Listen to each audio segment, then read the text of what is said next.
as he is just 74 years old. The Steelers are reporting giving Maurkice Pouncey a 6-year extension that will make him the highest-paid center in the game, while the Broncos and Redskins reportedly working on a deal that'll send Case Keenum to Washington, and the two teams exchanging late-round picks. Keenum expendable with the addition of Joe Flacco recently.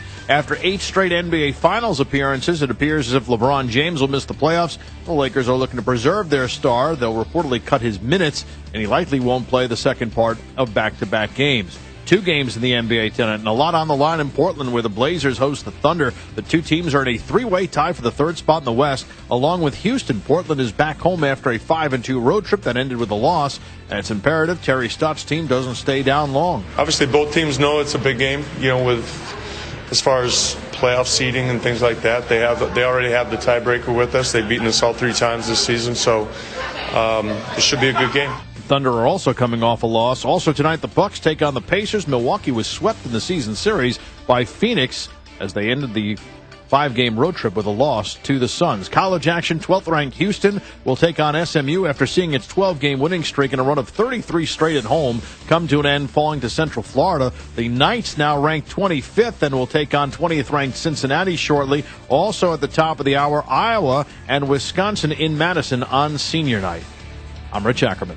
DA here tomorrow. It's a Target Demo Friday. The DA Show, 9 Eastern, 6 Pacific.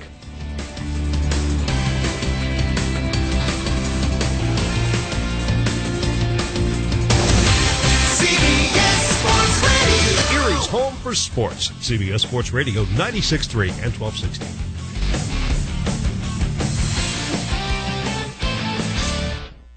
At Farmers Insurance, we know the sound of a perfect hot air balloon landing. And a less than perfect one. Seen it, covered it. Talk to Farmers. We are Farmers. Bum, bum, bum, bum, bum, bum. Underwritten by Farmers Truck Fire Insurance Exchanges and Affiliates. Products not available in every state. Springtime is almost here, and there's no better time to tackle that next job. At AutoZone, we have the free services to help you get it done. And with our free AutoZone Rewards program, you get a $20 reward every time you spend $20 or more 5 times. Getting the job done just got easier. Headlights need replacing? Now's the time. New headlights help boost visibility for safer driving. For all things headlights, head to AutoZone. Let us help you at more than 5,600 locations nationwide. See terms at AutoZone.com/rewards. Restrictions and details in store. Get in the zone. AutoZone. Prescription products require an online physician consultation and are only available if the physician determines a prescription is appropriate. See website for full details. Hey guys, good news. The outrageously expensive Little Blue pill is now generic, which means you can get the prescription medication to treat ED at affordable prices. And Hims makes it extra affordable. Right now, get your first month supply for free. All you pay is just $5 for your medical consultation when you go to 4hims.com/body. After that, it's just $30 for a month's supply. Sure beats paying big bucks for just one blue pill, doesn't it? Plus, you won't need an awkward in-person doctor's appointment to get the prescription. Hims has doctors online who can prescribe the medication, and a pharmacy sends it right to your door. It's affordable, private, and incredibly easy. Nobody likes dealing with ED. Now, thanks to Hims, nobody has to. And that's really good news. To get your first order for just $5, you need to go to this exclusive address, 4hims.com/body. That's 4hims.com/body for your first month for just $5. 4hims.com/body. At Farmers Insurance, we know every windshield collision has a unique sound. Beetle. Bird poop. Drone. Seen it, covered it. Talk to Farmers. We are Farmers. Bum, bum, bum, bum, bum, bum. Underwritten by Farmers Truck Fire Insurance Exchanges and Affiliates. Products not available in every state. For nearly 130 years, EUMA and our predecessor organizations have ended homelessness for families with children. That's single moms and dads, veterans, and others. Together, we work to break the cycles of poverty and disease, and the only way we end homelessness in our community is through your help. Each year, you have helped over 2,000 individuals move from homelessness to home, from hopelessness to hope. But there are still families and veterans who need your help. With your gently used clothes for all seasons, your household items, and your furniture, we can move somebody into a permanent house of their own. Please drop off your gently used items at EUMA's Rainbow Connection on Buffalo Road. If you can't drop them off, schedule a pickup at 456-8073. And to see how you are changing lives in our community, visit us online at euma-erie.org. Thank you. Did you know that 1 in 4 families is affected by addiction? It's a serious disease, and it deserves more attention. Erie County and our country as a whole is in the worst opioid epidemic in history, and this widespread plague needs more awareness. Gaudentia Erie is the largest nonprofit provider of drug and alcohol treatment services in Pennsylvania. At Gaudentia Erie, our mission is to help individuals and families affected by drug and alcohol dependency, mental illness, and related conditions achieve a better quality of life and become productive members of society, regardless of their ability to pay. Through a continuum of care, Gaudentia Erie helps our clients with their recovery, guided by a philosophy of mutual concern, personal responsibility, and community awareness. Together, please help us smash the stigma of addiction. There's no shame in reaching out for help, and we're in this fight together. For more information on Gaudentia Erie's programs and services, please call 814-459-4775 or visit our Crossroads facility, which is located at 414 West 5th Street. Today is Saturday. Today is Saturday. Salad on Saturday, fruit on Friday, bubble on Thursday, water Wednesday, touch your toes Tuesday. Let's move Monday, swap snacks Sunday. All the healthy children eat well and move a lot, and move a lot, and move a lot. Eat well and move a lot. 60 minutes of physical activity a day and eating well can help get your child healthy. So keep them active and eating well every day. Skip a rope Saturday, freeze tag Friday, tap dance Thursday, whole grains Wednesday, try a veggie Tuesday. Let's move Monday, split the sweet Sunday. Eat well and move a lot. Get ideas. Get involved. Get going at letsmove.gov. That's letsmove.gov. A message from USDA, HHS, and the Ad Council.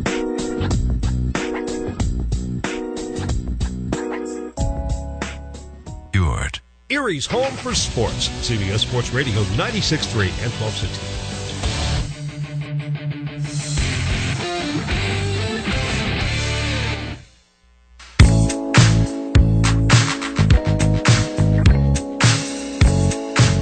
You're listening to Righter Than You. I'm left-handed, so down to my left, and Shaq's to my left, and he reaches down, and he grabs the water, drinks it, and he makes his face, and he looks at it. They send me this video of Shaq just making this horrible face, like, oh, I've got Bill Ryder germs. Who can blame him? Nobody wants those Bill Ryder germs. It's Righter Than You with Bill Ryder. Yeah, that is a true story.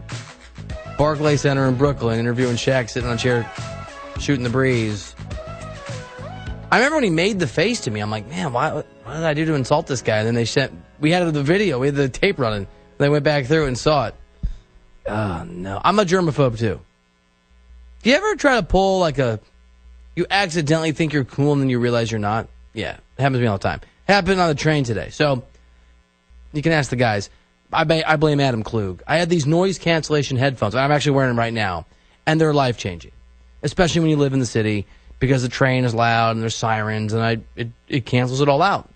But I bumped into people I know on the train and they're like, do you realize when you have the music up that loud, everyone can hear it on the train? And I go, no, apparently I'm a New Yorker now. I'm obnoxious. I don't care. So today I'm on the train, right? And I realize that my music is playing. And people are looking like, I think Kanye or Jay-Z. I'm like, yeah, I'm so cool. I'm pretty cool. And then Radiohead comes on, right? The train opens and closes. Women are coming and going. I'm like, yeah, I'm such a hit guy. And then Elmo's song comes on, just blaring from how do I turn Elmo's song off? And I realize I'm not cool. And I'm never going to be, but I am a dad. Elmo's song is one of the worst. You parents out there know what I'm talking about. I'm not trying to hate on Elmo. Elmo got my kids through a lot of sleepless nights. That little red Elmo, seriously, was a godsend about age 8 months to 2 years. But man, that is one terrible, terrible song. I need to learn how to delete that stuff from my phone. Yeah, I'm real cool. What's going on? Kanye. Elmo song. Yeah, cool. Bill Ryder, Sports Talk Radio. Just as exciting. By the way, 855-212-4CBS if you want to give us a call. It's CBS Sports Radio's toll-free line. It's brought to you by Geico. Great news. There's a quick way you could save money. Switch to Geico. Go to geico.com, and in 15 minutes you could save 15% or more on car insurance. Here's another thing that I think is going on with LeBron James as well, and why people don't want to give him the credit he deserves. And I'm not making the argument he's the greatest of all time, although I personally think he's going to get there. But I do think something has changed because of the social media era that doesn't get talked about that should, as it relates to how we assess these guys, how we assess LeBron. back in the 90s, back when we didn't have Twitter, when we didn't have YouTube, when the world was vastly different and the information that we consumed came at us slower and in slow motion. A lot of my Jordan love came from those videos, right? Those VHS videos we'd put in the VCR back in Dubuque, Iowa, and me and Ken Miller and the guys would watch the same video 50 times about Jordan. And so you didn't feel like you knew these guys. You just felt like they were these idols on these high platforms of adulation, and they were removed from you. And I think social media has created this false sense of connectedness. I mean, Mark Zuckerberg, who founded, obviously, Facebook, just announced yesterday that, and we'll see whether he actually pulls this off or how honest he's being, but claims they're going to take the Facebook model, which is open source. What does Connor Green do in his life? I'm going to go click on it. I can see, oh, Connor likes to fish, or whatever's going on in Connor's life. What's going on in Stu's life? Oh, there really are spikes and bikes. I thought that was a joke by Ryder. Whatever. And Zuckerberg's going to change it to a closed or a privacy model in which it is secure person-to-person communications, but you don't have access to it. Well, that hasn't happened yet. And it speaks to the fact that at least right now on social media, we have this false sense of connectedness. We think we know people. And I'd argue, I think we feel like we're entitled to like the people who are part of our worlds. Think how much politicians and celebrities and athletes, the ones that are good at this, are able to manipulate, if they're successful, how we view them. And I've told this about Chris Paul a lot. It's really not to pick on Chris Paul. It's not. But he's an example of a guy who has forged, I would argue pretty aggressively, a reputation that doesn't match who he actually is day to day, at least in my interactions with him. In 2019, in this era, unlike Jordan's era, I think a lot of us subconsciously think we have to like these guys in order to celebrate them. Because we have so much access to the personal information of so many of the famous people who we pay attention to.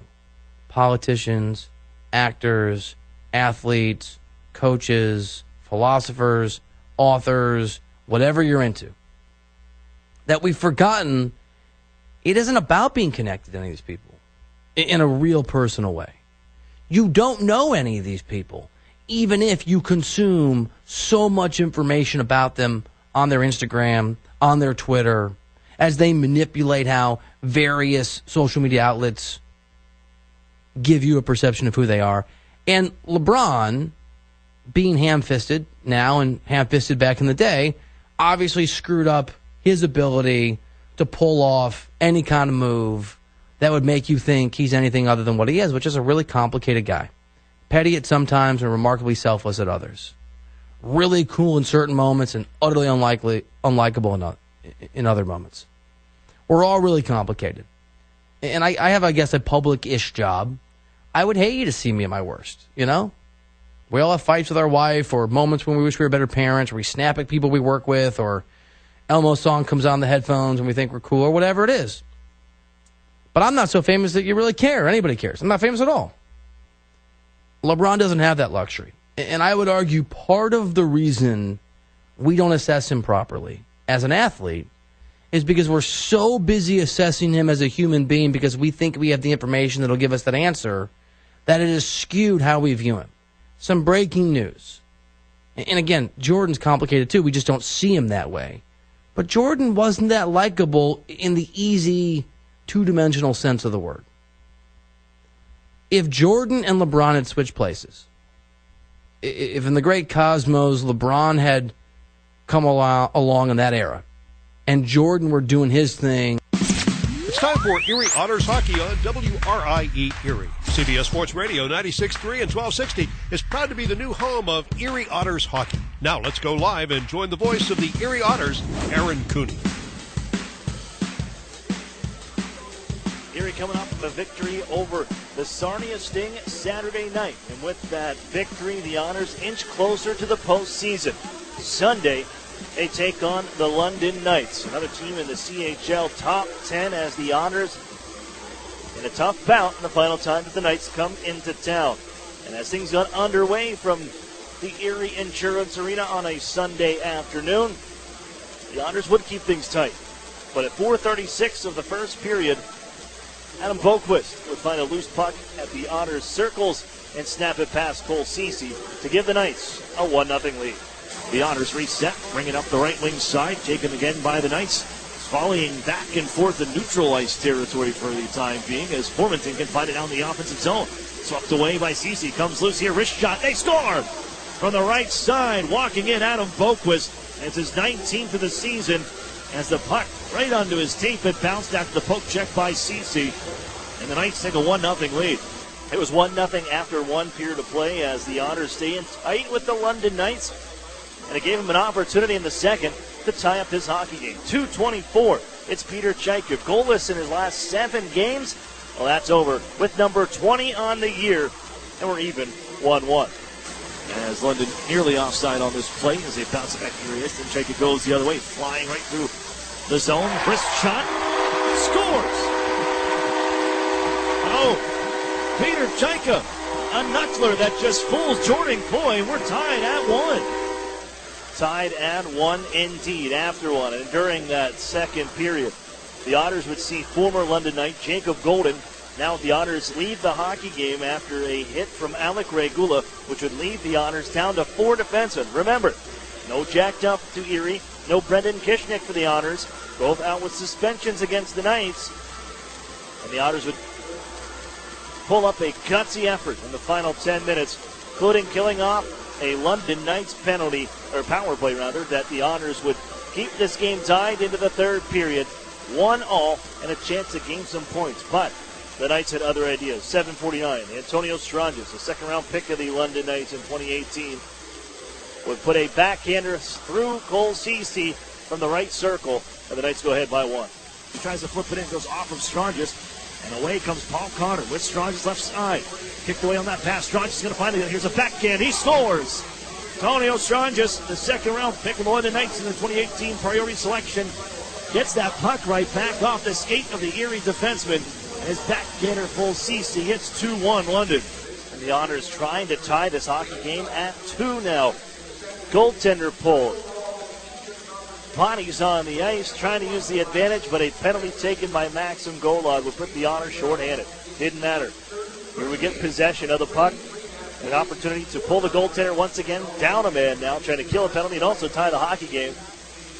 5-on-5 they skate, no goaltender, and it is the London Knights finding Alec Regula in front for the easy tap in a 3-1 lead.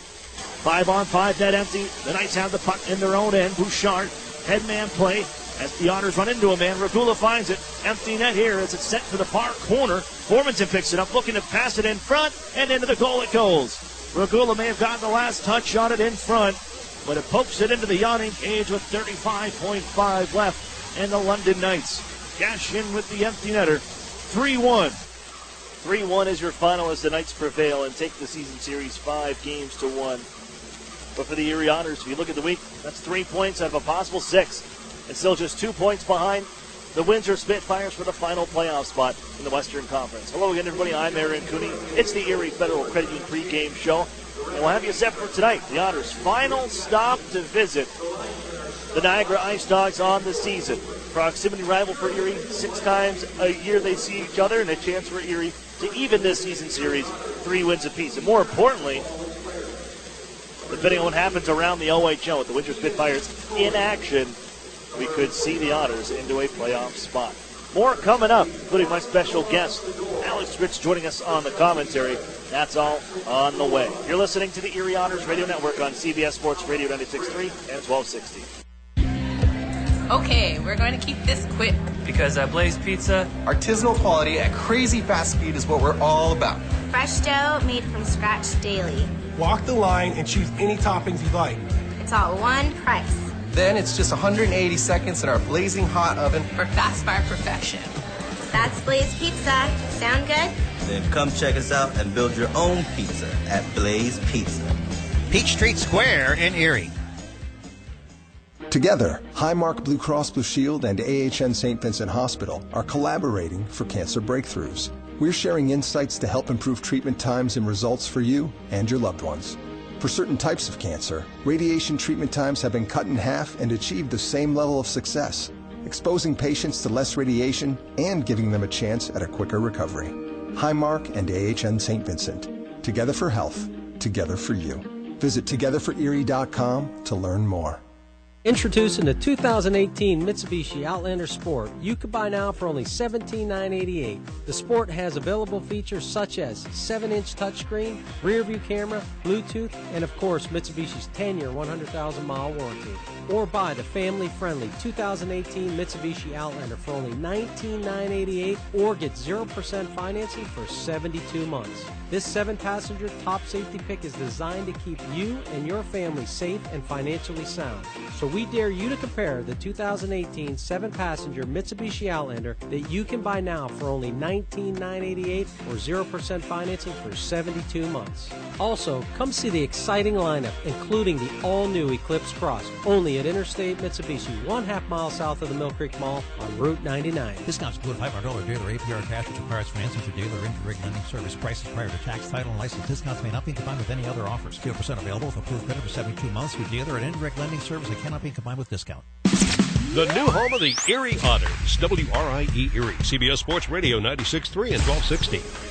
Welcome back inside the Erie Federal Credit Union pregame show. I'm Aaron Cooney. Thanks for joining us here on this Thursday evening with the Erie Otters kicking off. This is the home stretch, baby. This is on our way to the finish line for the 2018-2019 Ontario Hockey League campaign. 7 games left for the Erie Otters, and those 7 games will take place in 10 days for Erie.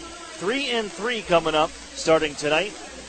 A visit to Niagara, a stop in Kitchener tomorrow, home Saturday at the Erie Insurance Arena against the Mississauga Steelheads. The following week, Tuesday against Mississauga in Mississauga. Wednesday they host Kitchener. Thursday can hardly call it a day off because it's recoup as much as you can and prepare for a home against the Guelph Storm beginning Friday in Guelph, then Saturday at the Erie Insurance Arena on Fan Appreciation Night. That's it, game 68. In those 7 games, the Otters have those opportunities to make up 2 points on the Windsor Spitfires.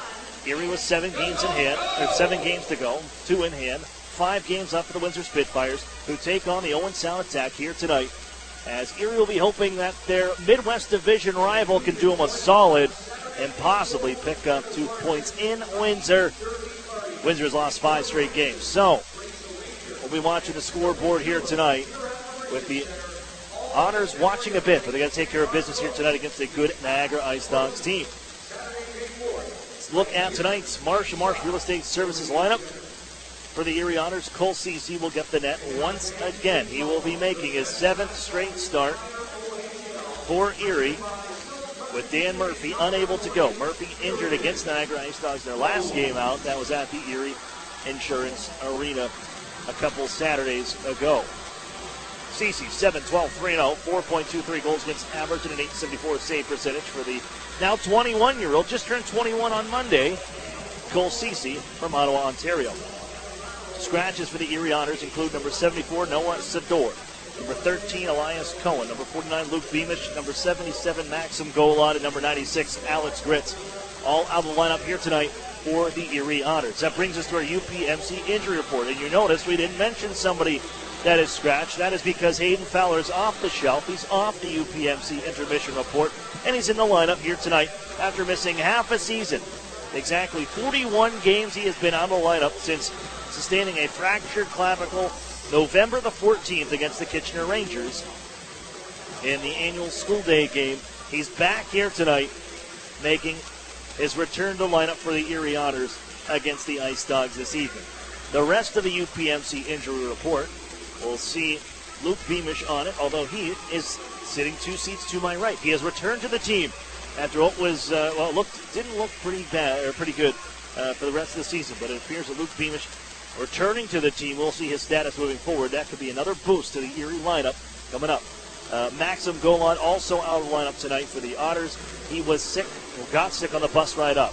So he was near full lineup for the Erie Otters, at least with your forward group. And now you're down a forward tonight. You'll play 7 defensemen. Max Golod out of the lineup here for the Erie Otters. got sick on the bus ride. Alex Gritz also out. A shoulder injury for Alex Gritz. But he will be joining us in the broadcast a little bit later on, providing color commentary, making his Erie Otters Radio Network debut. To my right, Alex Gritz will join us here coming up in just a little bit. But across the ice, the Otters will see Stephen Dillon. 32-11-7-0, 5 shutouts on the year, a 3.0 goals against average, and a .909 save percentage for the overage goaltender out of Buffalo, New York. Scratches for the IceDogs include number 11, Jonah DeSimone, number 28, Andrew Bruder, number 37, Christian Spralia, and number 73, Jake Uberti out of the lineup for the IceDogs. As Erie will see Ivan Lodney for the first time in a bit. He's back in the lineup. He's been in the last 5 hockey games, returning 2 weeks ago. And I'm sure he's chomping at a bit as this IceDogs team has lost 2 straight hockey games and probably games they should have won. And they'll be ready to go here tonight on home ice, kicking off the final 2 weekends of the OHL season. Back for these final 2 weekends, back for these 7 games is Hayden Fowler. Originally the 19th overall pick in the 2017 OHL priority selection by the Sault Ste. Marie Greyhounds, returns to the Erie Otters here tonight after missing 41 games, and I caught up with him. Coming up, we'll hear from Hayden Fowler on the other side of this break. You're listening to the Erie Otters Radio Network on CBS Sports Radio 96.3 and 1260. Jerry just gradually got worse and worse. Our doctor said the only thing that could save you is a live donor. Karen's husband Jerry had end-stage liver disease and needed a transplant. Our oldest daughter said, Dad, I'm a match, let's do this. UPMC is the only hospital in the region that does living donor liver transplants. UPMC saved all of our lives. My girls still have their dad. I still have my sweetheart. I didn't choose to have my liver fail. I did choose UPMC. Every time you enter the doors at New Motors, you're guaranteed to find the most experienced team in town. They understand the value of teamwork, provide great customer service, fight to get you the best price, and at the end of the day, outstanding customer service is our goal. Only at New Motors. When you visit, remember, tell them Larry sent you. Over the years, technology has greatly improved the productivity of the business office. From faxes and copiers to multifunction printers, now we just don't know how to get things done without them. That means you need a reliable printer copier and a dependable service plan. That's why you should trust Cooper Business Machines. They are Erie's only authorized dealer for sharp document systems. And most importantly, they'll maintain your machine so that it continues to, well, work. Just like your car, it needs regular maintenance and parts need to be replaced regularly. If your copier isn't properly maintained or you're not getting toner in a timely fashion, then you've been reminded of what it's like to work in the dark ages. Don't wait any longer. Your business requires dependability. Shouldn't you expect the same? Cooper Business Machines, Erie's only authorized sharp dealer and service provider. Helping you get back to business since 1980. Online at cooperbusinessmachines.com or call 456-7585. The new home of the Erie Otters, WRIE Erie, CBS Sports Radio 96.3 and 1260. Welcome back inside the Erie Federal Credit Union pregame show. Aaron Cooning here, joined this time by Erie Otters forward Hayden Fowler.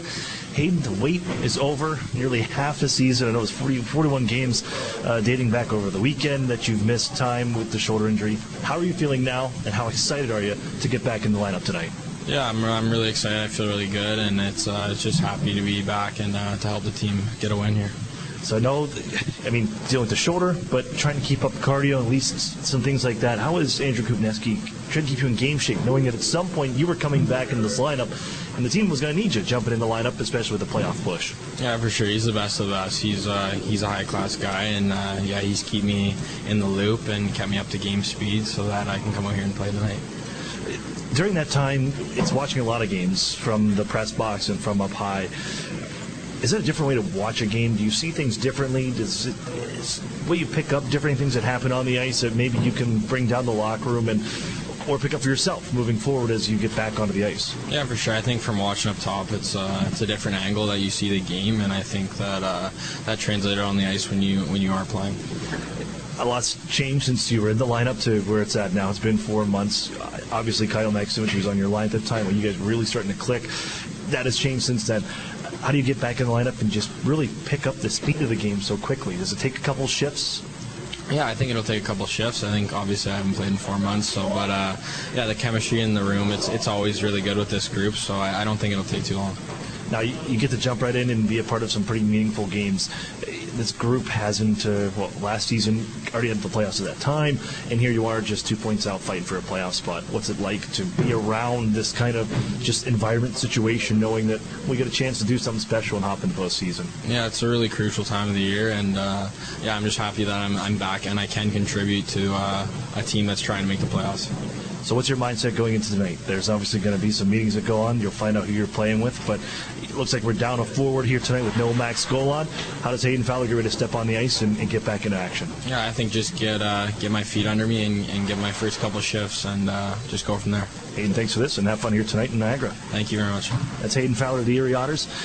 Face-Off is next. You're listening to the Erie Otters Radio Network on CBS Sports Radio 96.3 and 1260. Together, Highmark Blue Cross Blue Shield and AHN St. Vincent Hospital connect care managers and personal doctors to simplify your care and give you peace of mind. We're teaming up to make sure members with complex health conditions like diabetes and heart disease have a dedicated care manager working with their doctors to make sure they get the right care in the right place at the right time. Highmark and AHN St. Vincent, together for health, together for you. Visit togetherforerie.com to learn more. When you have a great name you can trust, you know where you can get a great used car with guaranteed credit approval. Erie Auto Credit, the home of guaranteed credit approval 100% of the time.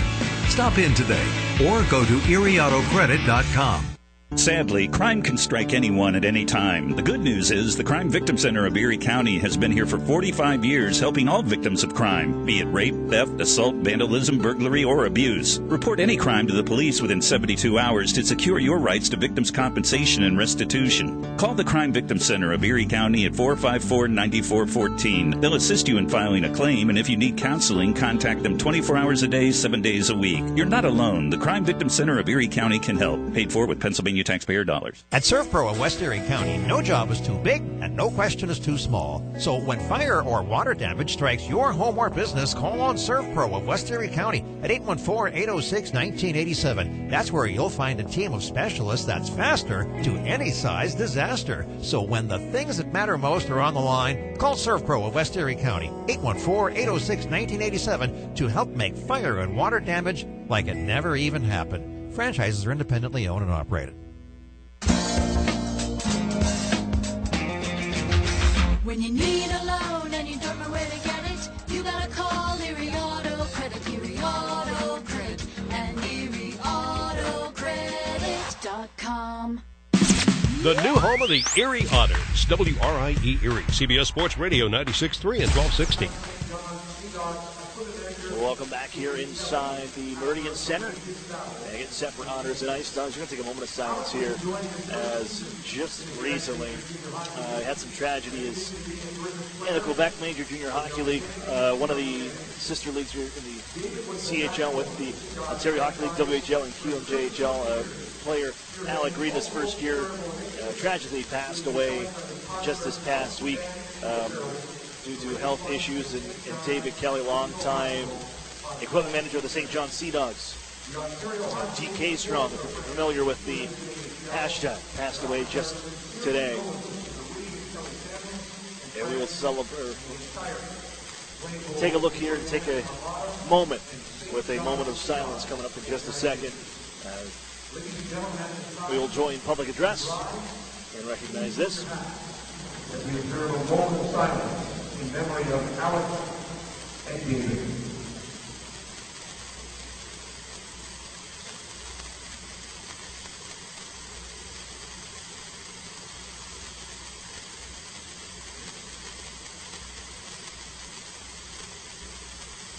Thank you. Now please remain standing for the singing of the American and Canadian national anthems, presented by Swing LA and 4th Advantage St. Catharines. Reporting the American anthem this evening, we welcome Julia D'Amico, and the Canadian anthem will be performed by Niagara Instrumental Music.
Good evening, ladies and gentlemen. Welcome inside the Meridian Center, where tonight the Ontario Hockey League presents must-win games on both sides. The Erie Otters visiting the Niagara IceDogs. Hello again, everybody. I'm Aaron Cooney, and joined here on the broadcast for his Erie Otters Radio Network color commentary debut is Erie Otters forward Alex Gritz.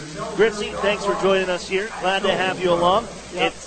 I don't like the circumstances that I have you out here with the injury in the shoulder, but I think we have quality commentary coming in and what you can provide us, what you see on the ice, and how is this team prepared coming into, again, 2 games at hand, 2 points to make up on the Windsor Spitfires, but a tough task against an IceDogs team that you're certainly familiar with. Absolutely, yeah. I mean, we know we have a good team here tonight, but we just have to take it one game at a time. Can't look too far ahead.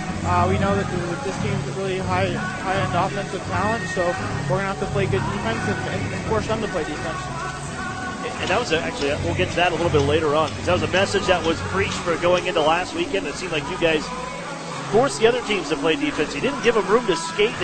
When you bodied them up and you forced them to do things they didn't want to do, but just play defense against Sarnia, Guelph, and London. But it has to be the message once again as we're underway in this opening face-off, brought back by the IceDogs and sent over to the far side. And former Erie Otter Ivan Ladnia coughs it up along the far boards as Erie tucks it down low. But it's moved for Jason Robertson, and off the head comes Stanika through center ice, flying down the right wing side. On his back is Mac Dougal for the Erie Otters. His shot sails wide over the glove hand and back behind the net, settles down. Erie prods it up that left wing side and out to center ice comes Mac Dougal. His pass taken away, bounced that center ice, off his stick, found by the IceDogs, and in left wing side looking for Robertson. One tuck it ahead for Stanika, and it'll come back for the Otters defense on the pickoff. But look out, Erie coughs it up right in front of their own net. Drysdale in front, and Robertson sends it wide. Not too often you see Jamie Drysdale lose a handle and his own end like that. Erie able to clear out the center ice. Where it's ramped back to the Erie line off the blade of Ben Jones. And Erie almost lost that one to Maximoff as Drysdale picks up the handle from his own circle. Passes this one ahead behind Peter Chaika, and an icing call on the way to the Otters. 1 minute and 7 seconds in. No score. Otters and IceDogs final time this year. And I don't know if you saw there, this is Hayden Fowler's first shift back. He's been out for quite some time here, so we're really excited to have him back in the lineup. He's a key player for us. 41 games he has missed. Last action November the 14th in a school day game against the Kitchener Rangers before he fractured his clavicle, crashing into the net and the end boards. Out here now, and he's got the handle flying out to neutral ice after that face-off. Playing with Emmett Sproul and Peter Chaika. Here's Hayden Fowler. He'll take his first bump of the evening, his first bump, test sack shoulder. He gets right back up off the ice as the puck is back to Erie's territory. But look out, taken away back behind the net. And here they come with Matthew Phillip. Hand to the point left side, Paquette. Cross for Roberts. He'll drop it down off the stick of Maximoff, who finds it off the half wall. Twisting away, Peter Chaika almost got that taken away, but with the handle once more, Maximoff lets the shot go. And he scores. A one-timer from the right circle, and Maximoff, we know he can pull the trigger. He's got his 39th of the season, and it's 1-0 IceDogs. Not even 2 minutes in. Here he's definitely going to have to watch the turnovers tonight. Niagara's a really high-powered offensive team, so we got to make sure we're taking care of pucks at the blue line, especially. There you saw, we got the replay now, and just a couple times, and boy, he does not need much room. Set up for the shot right on the inside at the hash mark in that right circle, and that thing one-timed in, 1-0 IceDogs. The Otters, they went down early against the Knights Sunday. Hung in that one as well. And able to tie it up in the second period. 1-0 now. As the Otters look at a steal. It's Joe Mack. Sweeps it to the goal. It's loose in front. Picked up by Foucault. And he can't clear. It's up the near wall. Castleman. Joe Mack's the one that picked that one off on a D-to-D pass and almost slipped it through Dillon to tie this game at 1. The Otters almost picking off another was Garrett Podubny. But it's Castleman out into the Erie zone. Crosses the stripe. Tomasino now. His shot blocked by Jake Golden. A great block there by Jake Golden. Singer picks up that rebound. He'll dish it ahead, the former Ice Dog, and Garrett Podubny for the Otters will tuck it in on the back end. And for the Erie Otters, they're down a forward, playing 7 defensemen here tonight. As the Ice Dogs dump it in, and they'll make a change. Here's Erie floating out to center ice. As Max will go out of the lineup, he got sick just as we were getting on the bus, and did not join. We pulled over right before we got to the 90, and he was picked up and taken back home. So no Max Gola tonight for the Erie Otters, and against a team he loves playing against. 2 goals against the Ice Dogs this season in this building as well. Blasted on in by Daniel D'Amato. Collision over the far side, having some trouble and losing his skate blades. Mason Howard and the Otters trying to take advantage here. McDougall now. Tucks it down the half wall. Body there as Uberti runs into a man. Back onto the line. Drysdale slapper. Hit a body in front. Didn't make it on goal. And that was blocked along and a penalty on the way. And it looks like Schaefer's going. Looks like a high stick call. Whistle sounds. The battle was in front. I don't know if it was Hoffman or McDougall that was in front of the net. But Jonathan Schaefer gets the stick up. You're right. 2 minutes. And Erie has the game's first power play opportunity of the night. And here's the interesting thing when you take a look at some of the top teams in the Ontario Hockey League. You expect to have great special teams, not only just in the power play, but in the PK. But the Niagara IceDogs and the Ottawa 67, 2 of the top teams in the Eastern Conference, not great on the PK. They're both tied for 15th at 76.7%. 15th in the league, as Erie has to pick this one up from their own end. It's going to be blasted right back on an errant pass. Danica forces the Otters to reset. On this top unit for the Otters, they're missing Max Golod, who was a big part of this first unit power play, so he's missed tonight. Looks like Chaika has replaced him as Paquette knocks over McDougall. Erie crashing into the zone. Loose puck far side. Grabbed by Yetman. 11 power play goals to lead the Otters for Chad Yetman. Here's McDougall right side. Fakes him in, walks down the right wing boards, plays it that way, banking it for Drysdale, and now Podubny left side. His shot, save made, rebound in front. Yetman turns it to the goal, and Dillon says no twice. Rattled off the near side wall. and it's cleared back to Erie ice. Second unit's hopping on now for Erie as Jamie Drysdale scoops it from behind his own net, gives right. As Erie has Jack Duff back to their services after the 2-game suspension. Tuck it down low. Singer after the former Ice Dog. Now Fowler. Golden quickly right side for Duff. His shot through traffic, just missing wide. It'll catch that far corner wall. And back to Erie ice we go. It was a great entry by these 5 here on this last power play rush. 35 seconds left on the power play. Golden's leading the march ahead. Hands left as he crosses the line. Wrist shot from Fowler. That's stopped by Dillon, and he'll hold on.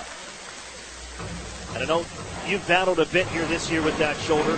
Going out of the lineup and then coming back in. How hard is it? What is Hayden Fowler going through, Alex, trying to get back into game shape quickly, and especially in such critical games here towards the end of the season? Yeah, it's very difficult. He's missed a significant amount of time of hockey, so, for him to come back, it's definitely going to take him, some time to adjust. But, he's been working really hard on and off the ice, so I think that he'll have no problem. But it's definitely going to be a challenge for him. Here he's going to grab this puck. Failed clear attempt by Stephen Dillon, and Fowler's got the puck. Played in front for Singer. Just threw his legs wide. Looking for a deflection try. Selin holds it. Back to Fowler left side. Singer in front. Passes blocked, trying to get the Singer off the body of Elijah Roberts. And the Otters look out. Lost that one at the blue line. And Ivan Lodnia streaking ahead with a man. Can't get it across as the Otters block the pass. Good work by Fowler to get back. But look out. Stanika finds it once more. Poke checked away from him. Still held in as the power play is over. And the Otters just sweep it out to center ice.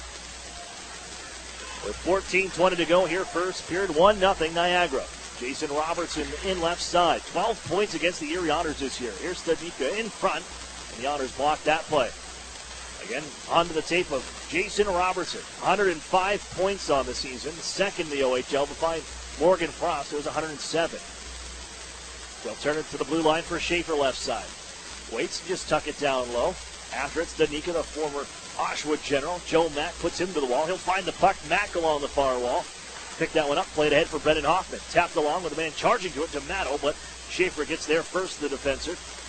And backhands this out ahead for Tomasino. Nice pass to Robertson. Ahead, look out. Thomas walking in. Hooked up by Curtis Henry. Play back out in front where the Otters touch that puck. And the whistle will sound. And Erie will be heading to the penalty box next.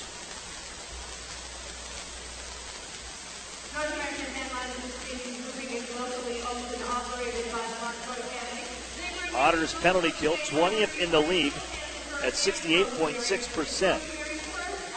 But as this team has gotten better as the season gone along, since February, penalty kills at 79%. They've killed 30 of 38. IceDogs control, play this one on towards the blue line, picked off by McDougall. And Erie directs it into the zone, left wing side on a clear. The IceDogs pick it right back up and ahead. Here's Stanika cruising into the Erie zone. Jones and cross ice for Robertson to reel in. Stops at the corner, looks up high. Matthew Brassard, left side. Thomas played in front, deflected on goal, and the Otters make a stop. CC with this pad of pillow in front of it, and then drilled down the ice by Jake Golden. Cole Cece's been a huge part of this penalty killing success. He's been a rock lately for us. Robertson back the other way. Henry going for holding. Stanika down the right wing at the circle. Plays it for Jones at the circle. At the point, Brassard swept across for Thomas on the left side. Right back center point. Brassard drags, fires, blocker save made. And a rebound to the near side wall. Cross ice play. Erie got a stick on that one as Joe Mack directs it the other way. And it has to be played by Dillon back in IceDogs territory. Really nice stick there by Joe Mack, having the stick in the lane. Top power play in the league at 27.7%. Lodnia, a couple of moves, dishes right, they get in the zone. Maximoff, Castleman, wrist shot just wide on the glove hand side. Lodnia will pick it up. First round pick of the Erie Otters in 2015. Tomasino now, throw it in front for a redirect, and that sails wide. Lodnia back to it, 9 in black. Now Maximoff, Roberts at the blue line, drifts towards me. From the left side now, floated in front, rebound on this first save. Lodnia is denied by CC. And with 21 seconds left, Cole Cece holds on with 11:55 to play first period.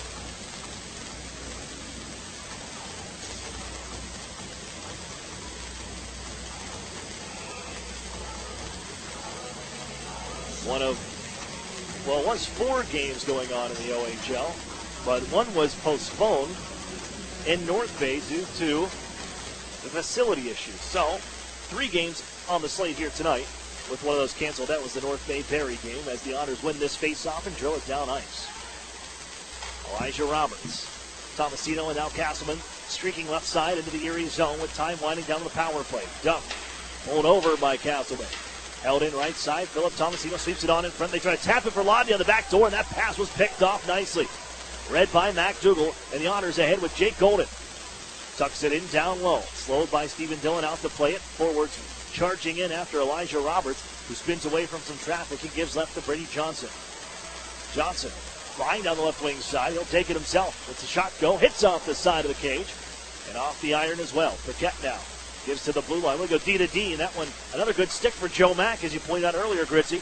Deflects that play away, but here comes Johnson back in. 1-on-3. Rister.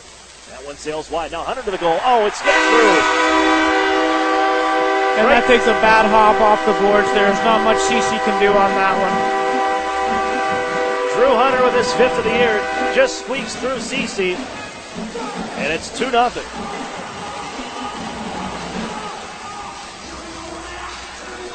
And it seemed like you're going to get through it. Erie was making a line change at the time. You got the deep pairing out too.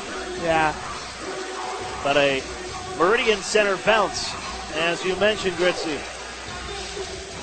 It just doesn't go the Otters' way.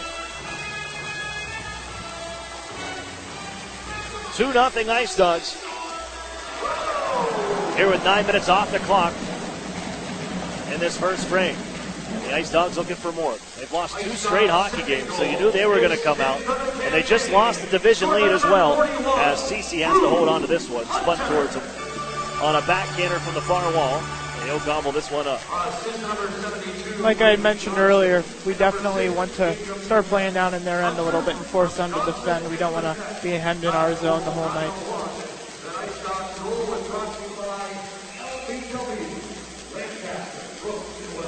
Face off to the left of the Otters goal, Cece. That's another wrister from the point, kicked out by Cece. Left out in front of the Otters. Curtis Henry can get this out to center ice. Schaefer will find this one out of his far corner. Dish it up the wall and quickly exiting the zone. Lodnia to Robertson, right side. They'll set up Lodnia back in, walking down the slot. Ritzter from the top of the circles, gobbled up by CC, and he holds on. Got to watch how fast Niagara is in transition. We have to make sure we're managing pucks, getting them in behind their D, and make sure we're establishing a forecheck so they can't make clean plays out of the zone.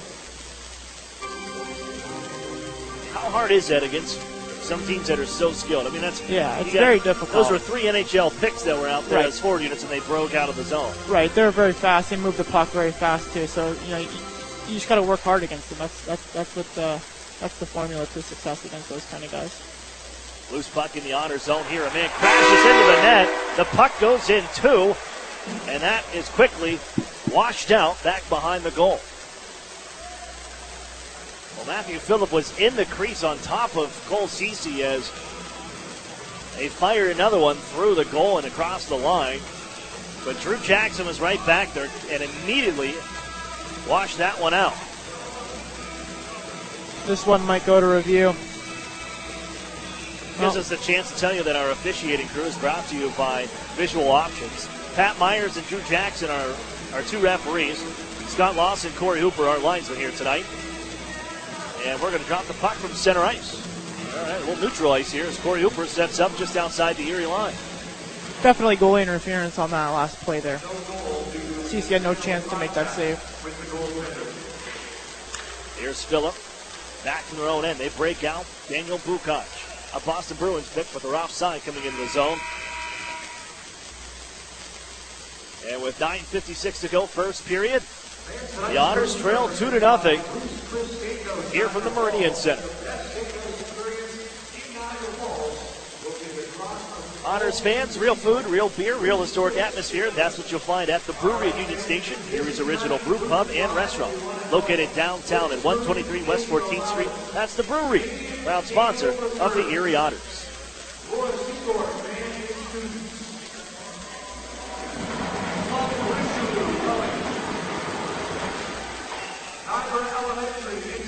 They seemingly always put us right by the band when it gets to that. And these kind of situations. They used to have the drum line at the old Jack across the street before this building was put up, and they would bring the drum line in. It would be right behind, right underneath. That's all you'd hear the entire game. And that building was even smaller. That was it was even louder in there. There's nowhere for that noise to go. Yeah. Except right across. Right across the airwaves into a broadcast. As you get an NBA atmosphere here in this hockey game when you come to this room.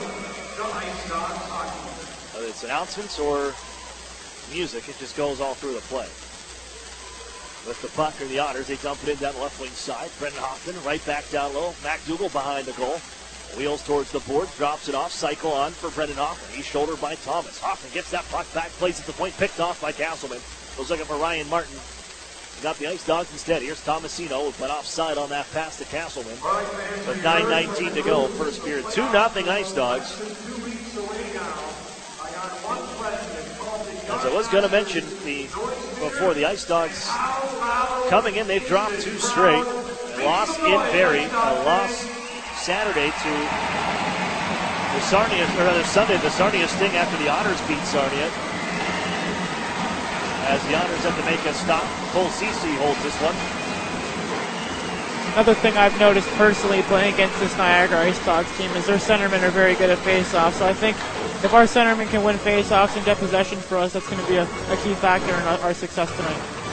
And this IceDogs team, only 7-7 since the month of February. They haven't really found their best hockey, it seems like. Pretty inconsistent throughout as they try to work towards the playoffs. As this face-off, continue to battle for it. There's a win for the Erie Otters as they take possession. Drysdale to Daniel Singer. Then head for Garrett Podubny. Off his backhand, loose puck out of neutral ice. Blasted in by Garrett Podubny.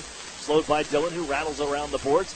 Be gathered in by Robertson. Hands off, though, right to Garrett Podubny. Gets it right back, though, as the IceDogs pitch it to center ice. Golden on ahead. Podubny intended for Joe Mack, and the IceDogs put this one right towards the center ice logo where the Otters, Daniel Singer picks that one off. On for Joe Mack, right past him. And a foot race for this puck as Drysdale beats out Stanika, sweeps it to neutral ice, and then Erie feeds it into their own end, where Cole Cece gathers it in, plays it along for the Blue Liners behind the net. Daniel Singer finds it on the near side corner boards as he's tripped up, knocked down by Hunter, reversed by Drysdale. Golden to chase after to the far corner. Sworn by black shirts there as it's sent out in front, intercepted by Drysdale. As he opens up the tank, he's going to join the rush here in the Otters with 4 men strong. 3-on-1 now to the front of his goal. Here's a shot for Taika in front, and Dillon robs him from in tight. That's a textbook entry there, Kearney. Kick it wide and drive the net and make a nice play to the middle there. Almost a nice goal from those two guys. Pushing and shoving is going to see a couple players come off. Are they just taking Singer out of this? Oh, Daniel Singer and Daniel Bukach were battling in front of the net. And Singer's the only one getting the penalty. I don't know if I like that call, Kearney. Now, so Erie will be short-handed once again. PK's 1 for 1 against the top-ranked power play unit in the league, and they're going to be short-handed for a second time this period. You know, things like that, post-game whistles, just makes sense to take both guys, unless it's something quite egregious, but... Right, well, in the beginning of the year in the league meetings, they did tell us they try to just take one to prevent those scrums so nobody does take penalties or roughing penalties. That's Singer that got caught after that pushing and shoving. Erie will clear this one down ice. And quickly ahead comes Ivan Lodny. Tries to do it himself, and the Otters poked it off his stick, still loose in Erie territory, and play it down to the corner.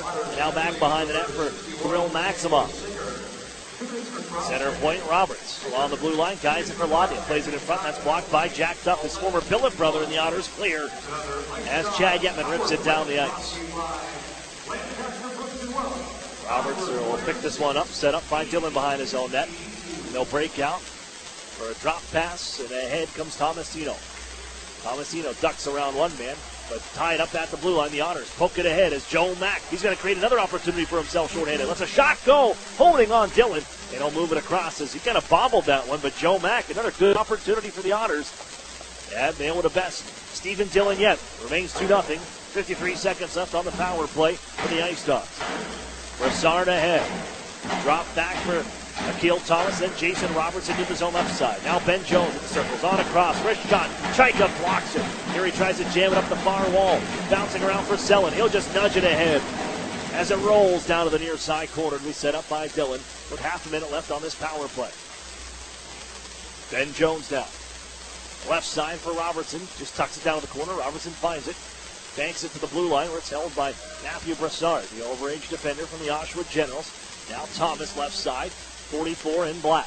Comes back up high. Gives cross ice. Holding is Robertson. Fires it in front. Looking for Jones on the back door. The Otters block that, but they hold in. Thomas left side with the man in front. Back to Thomas onto the goal. He scores. Akil Thomas on the give and go. And then give right back.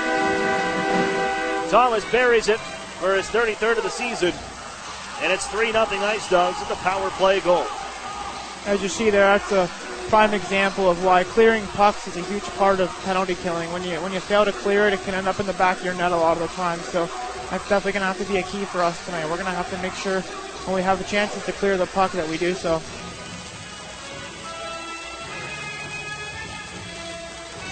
Game with 4 seconds left on that penalty to Daniel Singer. And the IceDogs are 1 for 2 with the man advantage.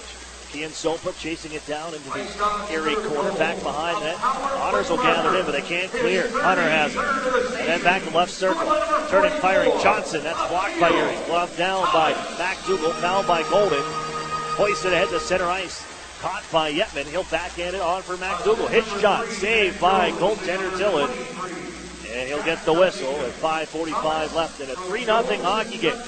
The IceDogs looking to chase down the Sudbury Wolves, who are idle here tonight, and they'll come in to take on the IceDogs tomorrow in a showdown for the Central Division. And they're looking to gain some momentum heading into that hockey game after losing 2 straight. Important game for both teams here. It's really exciting hockey to watch.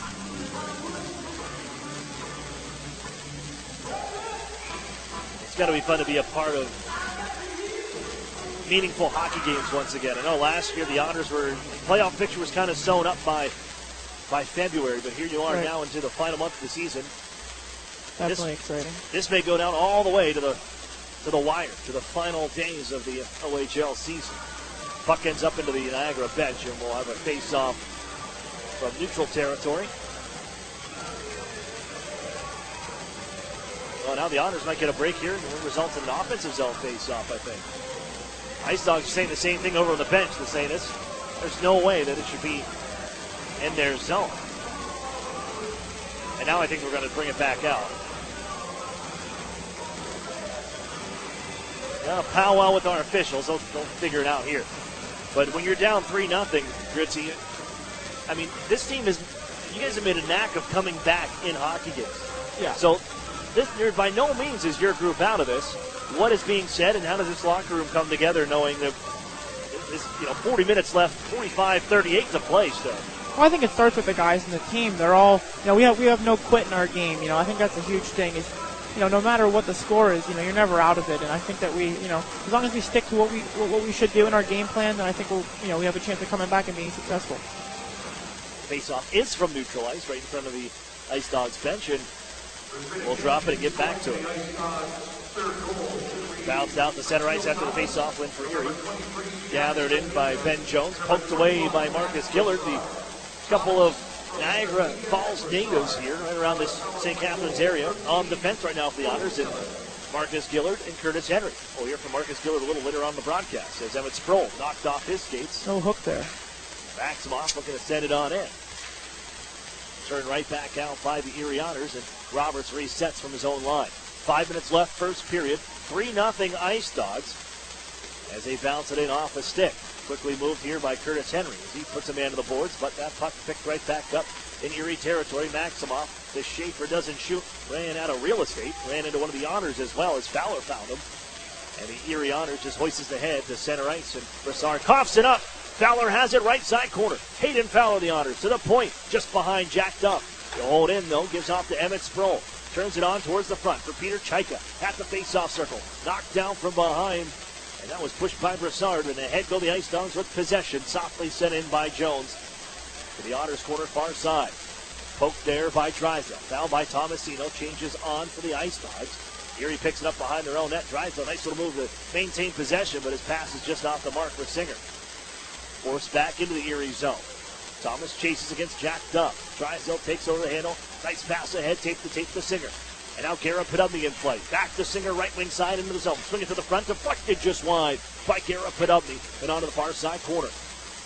Jammed up the wall by the IceDogs. Found by Tomasino. And then floated ahead by Thomas in the Erie zone. Castleman to chase. Drysdale back behind his net. And just like that, he's back out from in behind the goal.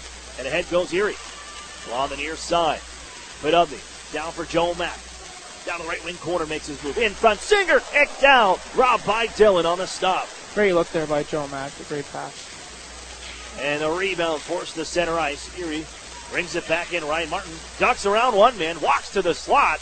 But he lost the handle as Castleman got on top of him. Robertson takes over once more, almost hit by his own man. And Neil Thomas, but able to make a pass for Ladnia, who lets one fly. That one sails high. From long range, kept in at the blue line.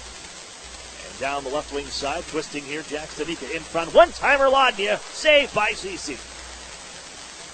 Robertson right back to it in the far side corner. Elijah Roberts, now Paquette at the left point. Just delivers it down low where it's sticked off the end glass. Fouled by the IceDogs. Looks in the near side circle. Hoffman trying to dig it away. Stanika puts it back in deeper. And it's Jason Robertson back to it. That was Starr's pick. Taken off of his blade by Daniel D'Amato. And here's Ryan Martin for the Otters with some trouble back behind his own goal. Plays it ahead towards the far boards for Selin. Found again by Martin. And he'll sky this one off the window, but not out. Held in, played in front, just past the stick of Stanika.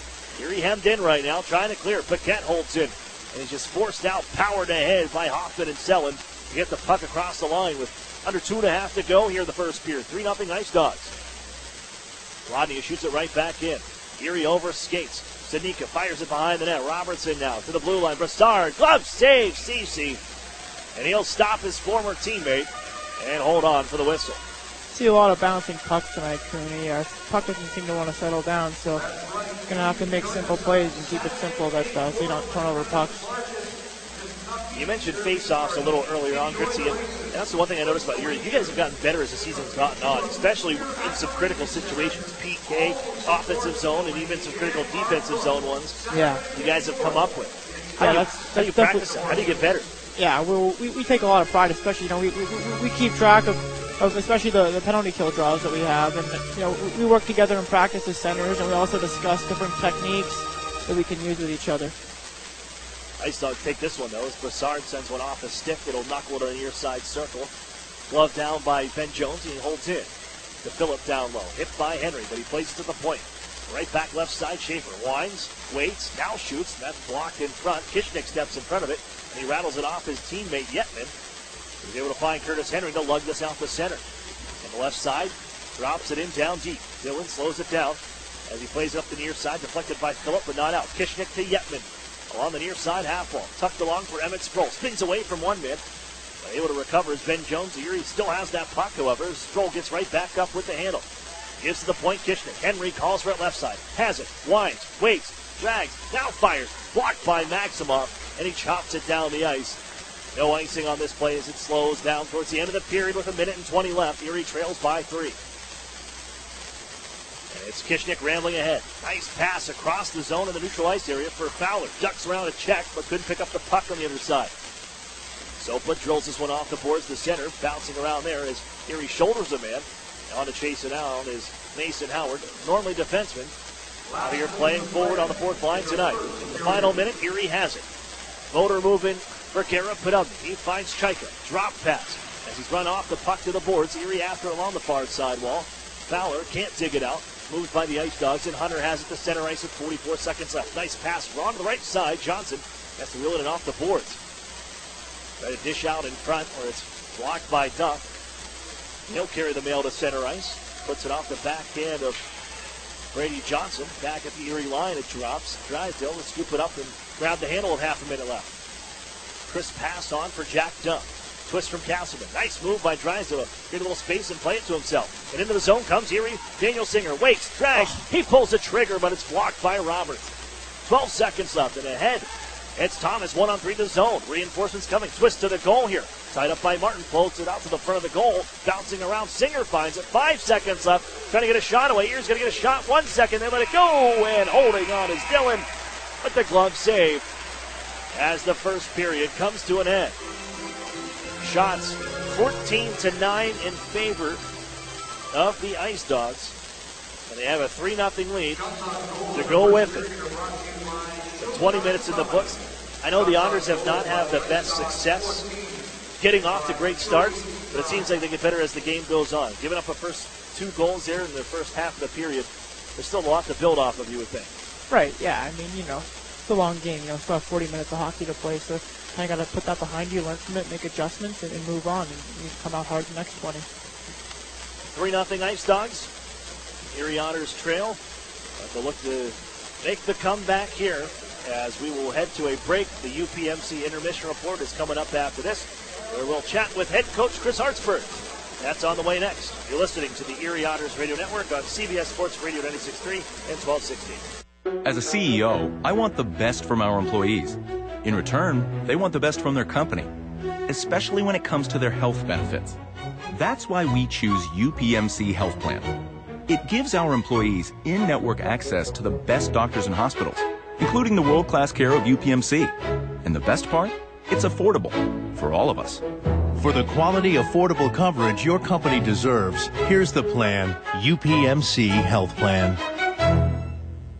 With the new Express Sports football and car racing from the Pennsylvania Lottery, you can play your favorite sports at participating retailers, bars, and restaurants. Make your picks on your placelet, like touchdown pass on the 3rd play, or the first 3 cars to cross the finish line, and watch the fast-paced lifelike action on the big screen. With drawings for cash prizes every 5 minutes, there's never a dull moment. Come on, come on.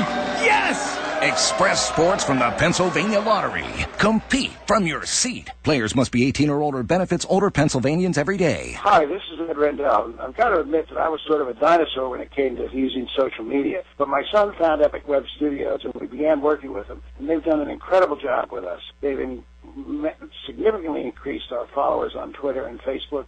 They make sure that we put up the right things. They capture every good thing that I've said or done on TV and get it out real quickly. And it's been just a revelation to me, and they've been tremendous to work with. Don't be a dinosaur. Call or text Epic Web Studios at 814-746-6987.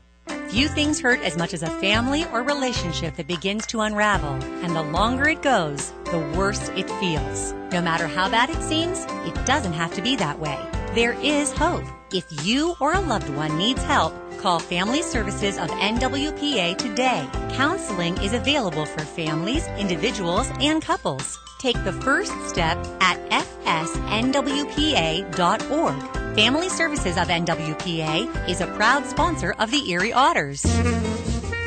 The Sheraton and Courtyard Erie Bayfront Hotels are proud sponsors of the Erie Otters. Join them for their pregame and postgame celebration at the award-winning Bayfront Grill or the brand-new Shoreline Grill, located just minutes away from all the action. Let them help you fuel up to the high-energy game with their extensive menus and craft brew selections. You ought to be dining with the best. The Sheraton Erie Bayfront Grill and Courtyard by Marriott. The new home of the Erie Otters, WRIE Erie, CBS Sports Radio 96.3 and 1260. Welcome back inside the UPMC Intermission Report. Aaron Cooney here, joined this time by Erie Otters head coach Chris Hartsburg. And Chris, when you look at the weekend as a whole, another 3 points out of a possible 6, getting 1 against the Guelph Storm. Maybe had a chance for 2 there in overtime, but a major victory there against the Sarnia Sting, and it's a tight one, really anybody's game against the London Knights. Your team seems to continue to grow and find their game as you expected. You said it back in the beginning of the year that this team was going to play its best hockey in the second half. And have you found them now coming consistently night in, night out? Yeah, I think parts of our game have been real good at times, and I think it's consistency throughout our lineup. I think it's a matter of getting 4 lines every night playing the right way, and it just seems that we either have one line that's not quite going and then another 3 that are, and I think that's kind of been our hang up here a little bit at times. But I think with our schedule and all that, I think we've been doing as best we can. You had quite a challenge this weekend this past week with no Jack Duff, and then you lost Brendan Kishnick for the game against the London Knights. But you throw in a guy like Marcus Gillard some more minutes, Drysdale obviously, but the rest of that group, Martin, Gillard, and Golden, and Curtis Henry, it seems like, they stepped right in and filled that void. How'd you look at that blue line? Missing a guy like Jack Duff, and at times they lost Jay Golden. You had 4 defensemen at the end of that second period against London. What would you say to them after the hockey game and how they responded to the challenge put in front of them? Well, certainly you're very proud of their efforts. It wasn't an easy game for them with the lineup they were facing, and they stepped up, and I think that was the biggest thing for me is they stepped up and played hard and competed and really simplified their game, which, if anything, shows them, when they play a simple style back there and not worrying about going end to end and doing all those things, it's effective. But, I think we asked our forwards to be more responsible as well and help them out, knowing that we were short bodies back there. But, all in all, very, very happy with the way our defense responded, obviously being short, missing Jack, and then losing Brendan there for the Sunday game, and then obviously we played short up front, missing Alex Gritz here, and young Noah Sador comes back into our lineup. In those 2 games, and I remember talking to you right before the game is starting to sting, is you want to see your team skate and not give up easier ice and get into a track meet, whether it's an opportunity for them, for other teams to create and really have open lanes. But it seems like you guys really bodied up in impeding progress and at times add the puck a little bit more.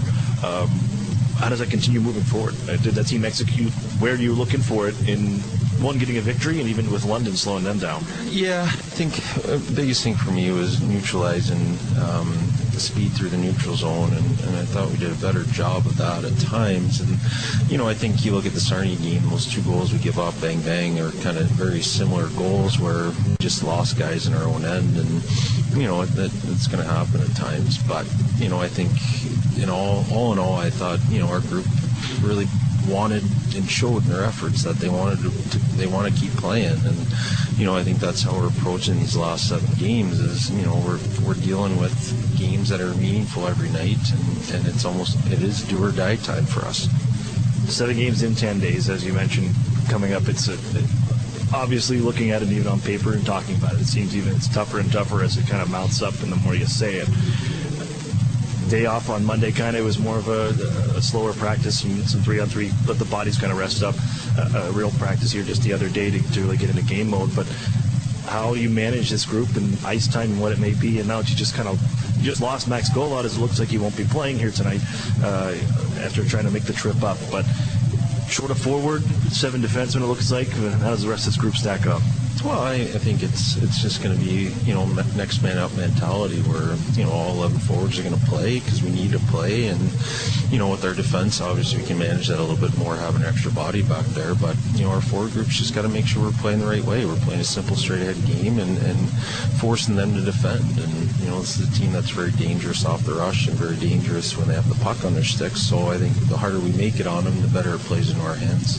Aiden Fowler cleared to go. Looks like he'll be in the lineup too as well here. It's been almost 4 months, 41 games he's been out of the lineup. How have you seen him just kind of persevere, battle through this, try to stay in game shape, and be ready to go whenever the doctors cleared him, and then step in the lineup here tonight? Yeah, obviously he's had some setbacks here, and, we're very fortunate that he is able to play out the rest of the year and help us out here in this final stretch. And, we're not expecting Hayden to come in and be his best. We just want him to come in and make sure he's playing the right way and doing little things and really building into next year here. But, the longer we play here, hopefully the better he feels and is able to help our lineup out. Chris, thanks for this. Good luck here against Niagara. Yep, thanks, sir. Thanks, Chris Hartsburg of the Erie Otters. More coming up in the UPMC Intermission Report. You're listening to the Erie Otters Radio Network on CBS Sports Radio 96.3 and 1260. With the new Express Sports football and car racing from the Pennsylvania Lottery, you can play your favorite sports at participating retailers, bars, and restaurants. Make your picks on your placelet, like touchdown pass on the 3rd play, or the first 3 cars to cross the finish line, and watch the fast-paced, lifelike action on the big screen.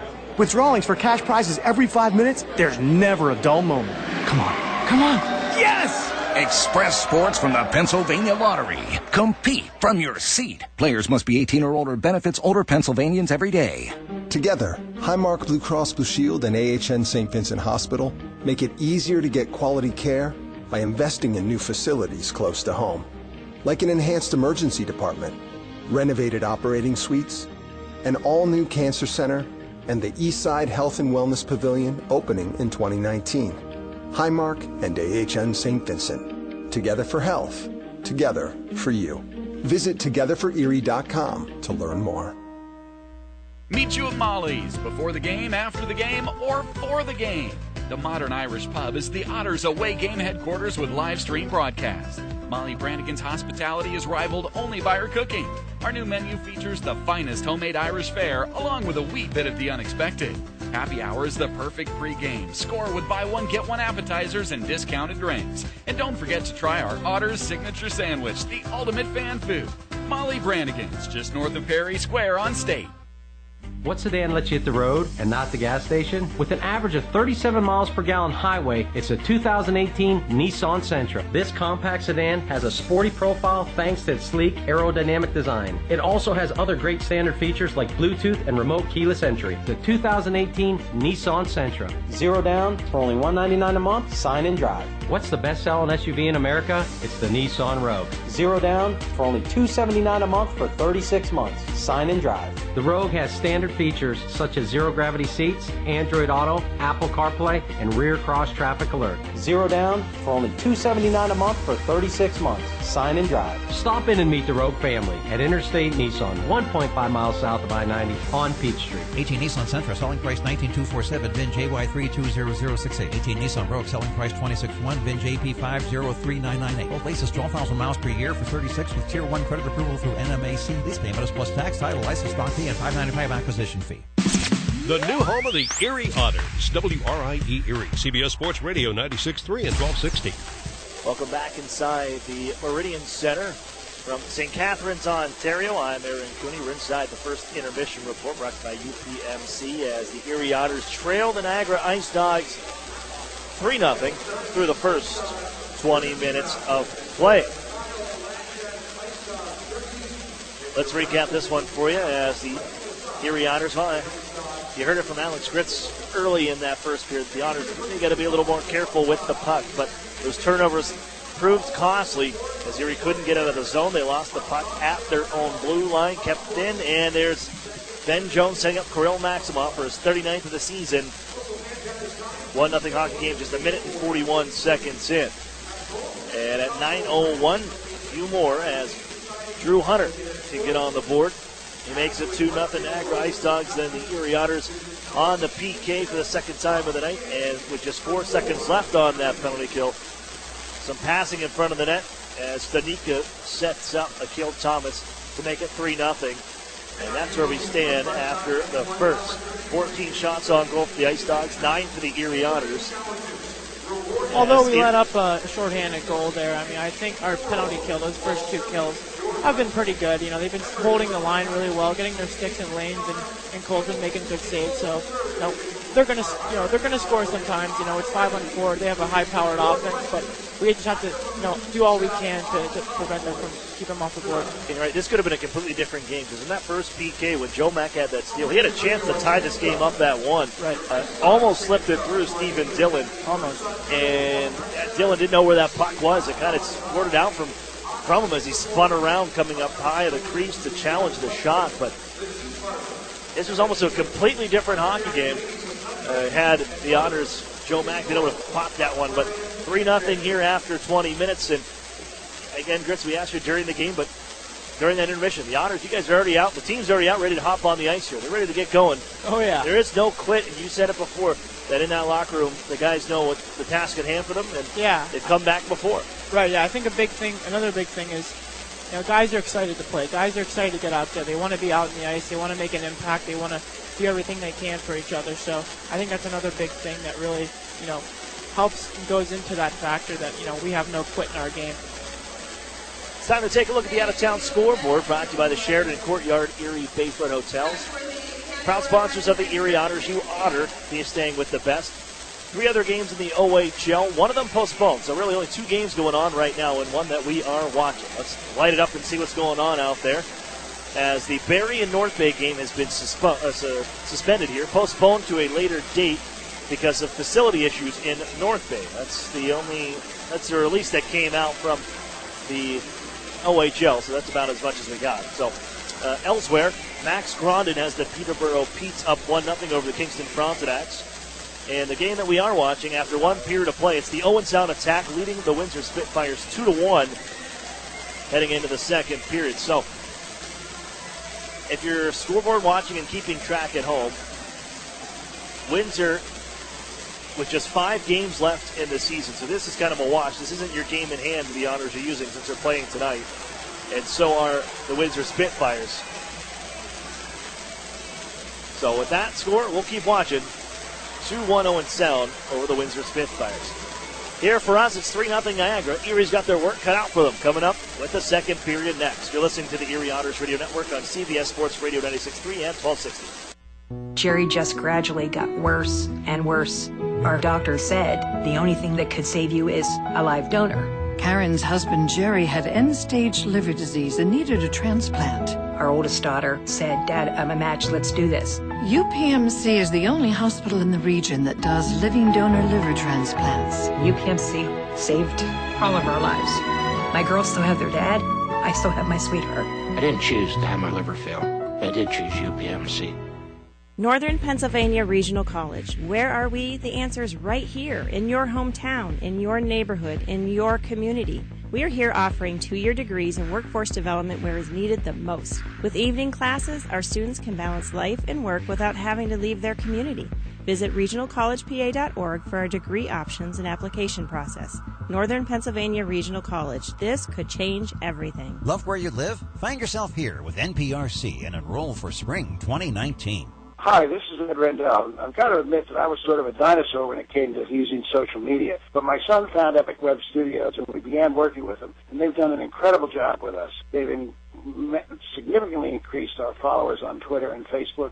They make sure that we put up the right things. They capture every good thing that I've said or done on TV and get it out real quickly. And it's been just a revelation to me, and they've been tremendous to work with. Don't be a dinosaur. Call or text Epic Web Studios at 814-746-6987. Welcome to Tim Hortons. I'll take a coffee and... How about a bagel breakfast sandwich? They're just 2 for $4. Oh, I like that. Freshly prepared with savory sausage, fluffy egg, and melted cheese on a freshly baked bagel. Just 2 for $4. I like that. I just fist bumped your speaker. Oh, I just fist bumped you back. Get 2 sausage, egg, and cheese breakfast sandwiches on a plain bagel or English muffin for just $4. Or mix and match for $4. Great quality at a great value. It's all good at Tim Hortons. No substitutions or additions, limited time only at participating restaurants. An Erie landmark since 1953, Nunzi's Place serves generous portions of great food at reasonable prices. Family owned for almost 60 years, Nunzi's prepares the finest Italian cuisine in Erie. Come see why the Erie Times News said Nunzi's is known for food that tastes good. Nunzi's Place, located at 2330 East 38th Street near the Bayfront Connector. To call for reservations or place an order for takeout, call 825-2940. Nunzi's, known for Italian food that tastes good since 1953. The new home of the Erie Otters, WRIE Erie, CBS Sports Radio 96.3 and 1260. Welcome back here inside the Meridian Center. I'm Aaron Cooney. Joining me here on the call, Alex Gritz for the Erie Otters. As the Otters trail 3-0 to the Niagara IceDogs, and we get into action for the second period. Lifted in by Jamie Drysdale and fouled by Matt Brassard along the near side part of the trapezoid. And played out ahead to center ice. They quickly escape the zone. And as Jason Robertson sets up a one-time save made by Cece as the drive off the glove of Cece from Jonathan Schaefer. As Erie directs us back the other way.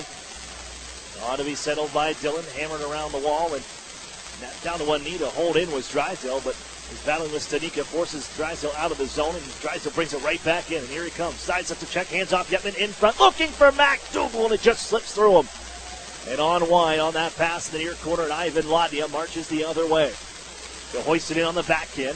Chase after it, too. Curtis Henry gets there first, as getting more on that check was Ladnia than he probably expected. Bit a little more than he could chew as he went down to the ice, as Erie fires it off the near side boards, and this will result in an icing call. Saw that last rush there. Yetman and McDougal almost had him back door there. Would have been a nice goal. Erie's got to keep this group out here. So Drysdale, Henry, McDougal, Yetman, and Hoffman. And Chad Yetman will take the face off of the Erie Otters.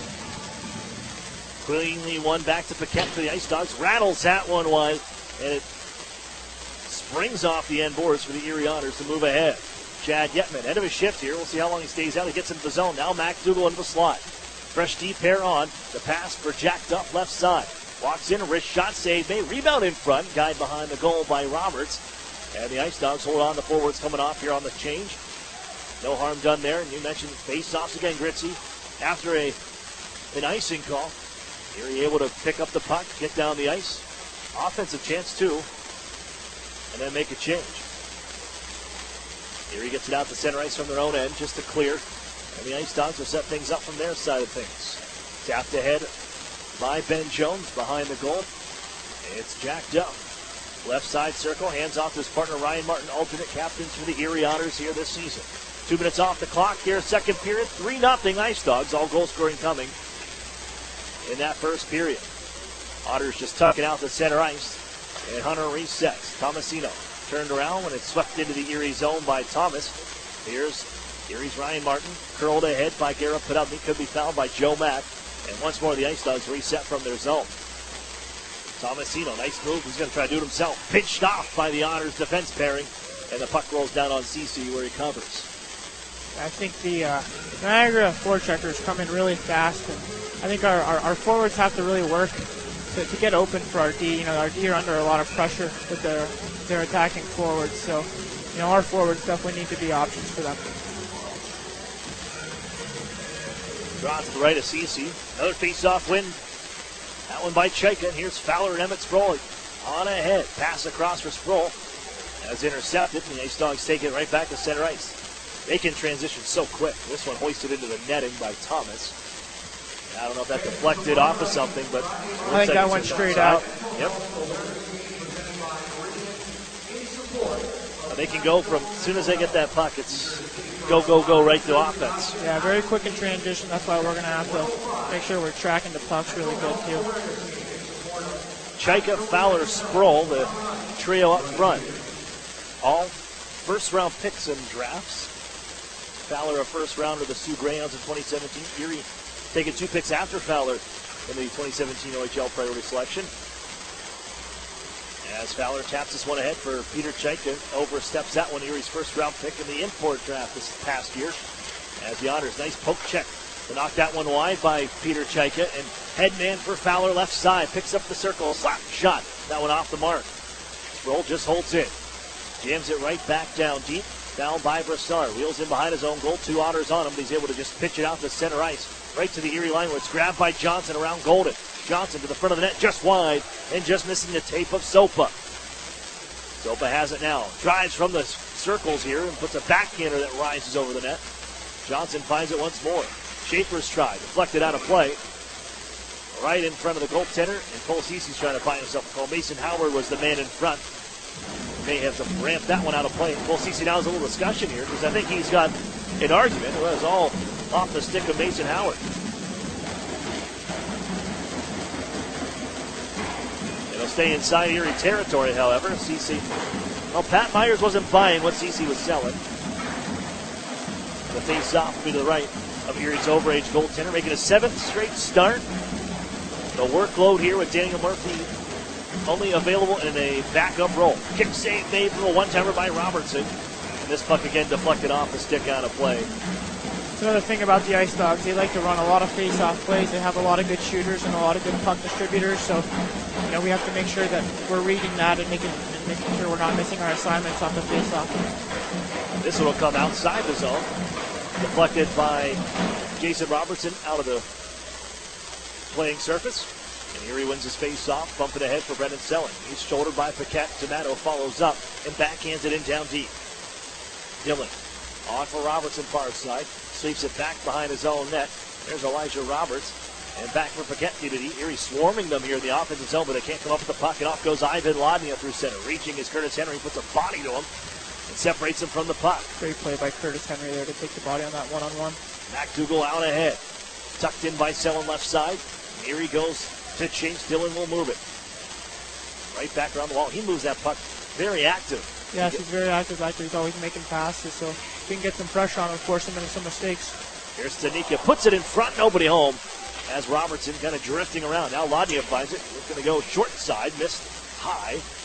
And Roberts holds in from the line. Now Stanika for Ladnia. Poked away by Daniel D'Amato, and off he goes. D'Amato ahead to center ice. End of his shift as well. He's going to drop this one into the near side corner, head off on a change. Snapped ahead, off the tape of Maximoff. He opened the scoring at 1:41 of the first period to take a 1-0 lead. Now 3-0 here, IceDogs, with almost 5 minutes off the clock in the second period as this one goes down for icing against the Erie Otters. 15-12 exactly remaining in the second. Down a forward, you got 11 forwards. How is that managed by a group out there on the ice? It's tough. It's hard to build chemistry with your line mates because a lot of the time you're out there with new guys, but it's something that's out of your control, and you just have to do your job when you're out there and work as hard as you can. So we got a little equipment adjustment here for Coles TC, and that is right. The Otters without Max from goal line. We got Alex Griffith here on the right. Noah Sador, Elias Cohen also scratched for the Otters. So Erie is playing 7 defensemen and 11 forwards to round out their 18 skaters. It's not what was intended. It's what's been drawn up due to the hand dealt to the Otters with Max from goal line. They lost him about 2 o'clock. Let's go one-timer here up. Right off the face-off, Erie wins another draw. And hoisted ahead by Garrett Podubny. Knocked along by Brendan Hoffman. It'll get down towards IceDogs ice, but not very long as it's right back into Erie territory. Garrett Podubny can slow things down and stepping in front of Phillip. Bump now. Hands to Drysdale. Jacked up. And quickly ahead to center ice. Bounced off the stick of Yetman. It'll trickle down for Stephen Dillon to settle. Gives to Hunter. Banks it up the wall for Bukash. Going to lift it up the boards. The Otters tie him up, and Chad Yetman's going to try. Picks it up from the circle, tucks it out in front. Save made, rebound, guided away. Bukash finds it along the goal line and keeps it out of the net. Erie back after it. Hard on the puck now. Put it out in front. Yetman to the goal. Blocker save made by Dillon. And cleared to center ice. And off goes Kirill Maximoff right side. His pass off the mark, and Hoffman guides it ahead for Chad Yetman. Back into his own right wing side. Nice move to the middle of the ice. His stick held up. Erie can hold in, though, and they deliver it off the skate of Drysdale. And back the other way it goes after that deflection. Castleman to Ben Jones in the slot. Holds, waits, fires. Shoulder save by Cece. And Erie pushes this ahead. Joe Mack for Daniel Singer, streaking through into the zone left side. Shoots it. Pat stop from the faceoff dot by Dillon. Mack back to it as he battles with Schaefer along the far corner. Now Thomas can spin away, push this one ahead. Or it's lofted towards the Otter zone near side. This could be icing, but Tomasino's going to beat it out on a hustle play. Run by Ryan Martin. Bounce once more up the wall. Erie takes possession. It's Emmett Sproul. Gives right for Marcus Gillard, hometown boy. Right side. Gillard, 25 and white, shoots it. Gloved by Dillon. And he holds on with 13:32 to go in the second. 3-0 IceDogs. A couple of great looks for the Otters there. Tough to beat Dillon, the overager. All-time leader in wins for the Niagara IceDogs. He's got 92 of them.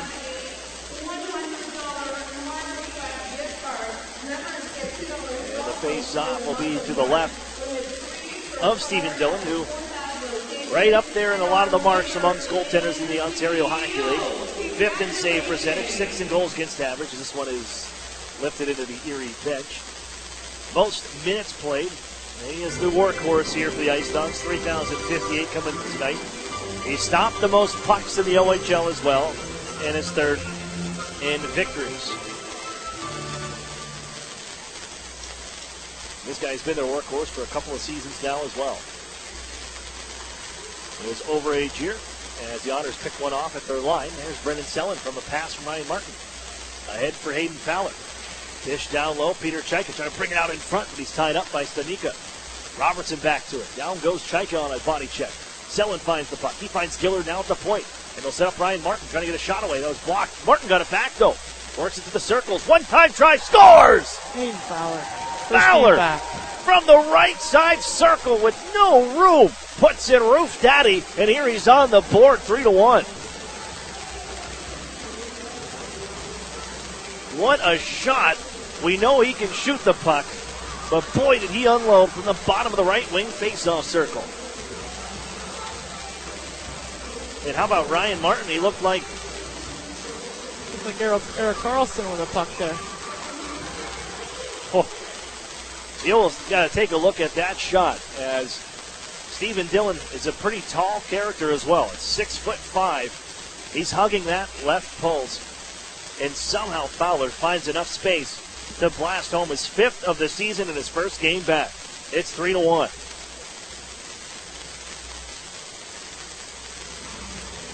A what a play by Ryan Martin. Took the pass from Marcus Gillard, and you were right. He looks like Eric Carlson. Busting right down into the slot between the circles and dishes that puck into the wheelhouse of Hayden Fowler to rip it home for number 5 on the year in his first game back after missing 41 games, half a season with that clavicle fracture. Jake Golden. They will give Marcus Gillard an assist on that one. 3-1 game. IceDogs have it. Lifted on near side, knocked it in midair. Look out, Ben Jones wide open. Pad save made by Cole Ceci as the Otters Golden is tripped up on the near side. Jones gets his stick right back. And now here's Henry charging back behind his net, delivers it on the reverse to the near sidewall. And McDougall jams it up the boards. Can't clear. Bukac ties it up as he activates. Now McDougall can streak on forward. Runs into Maximoff. Dumps it on in. No icing on the way as the Otters making a change. Right back in comes Maximoff as Thomas streaks to the net. In front, shot save made. Bouncing puck. And a whistle sounds. It looks like they won't get too many men from Niagara here. Maybe Erie. And the Otters. Now wait a minute here. Evan Sproul's heading off the penalty box. Now that I look at it, I think the Otters had 6 there. Yeah, I think he had the right call, it's just the wrong team. So yeah. Evan Sproul's going to serve the 2 many men on the ice call, which in my opinion should have never happened. As Jacob Golden was tripped up. He had a stick in his skates from Ben Jones, nothing called. And shortly after that, Erie guilty of the 2 men on the ice call. That's a tough break. 3-1 game. Back to the power play goes Niagara. Thomas from the half wall. Down low. Robertson put it out in front. Looking for Jones. It just skips off his stick. Held in by Akil Thomas. Second round pick of the LA Kings. Dished back around the boards. It's found to face off. Stanika in front. Bobble the puck. Erie pokes it away and Brendan Sellen comes up with it. He'll skate it out of danger and softly send it in on a backhander from center edge.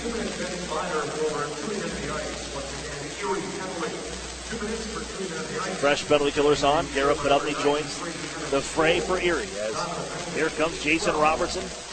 Softly sends it in and left side. They're going to shoot this one. It's Ben Jones. Puts it off the bar and in. And it's a 3-goal lead once again, 4-1. That's a tough break there, Cooney, which should have been a call in our favor. Turns into a goal in the back of our net.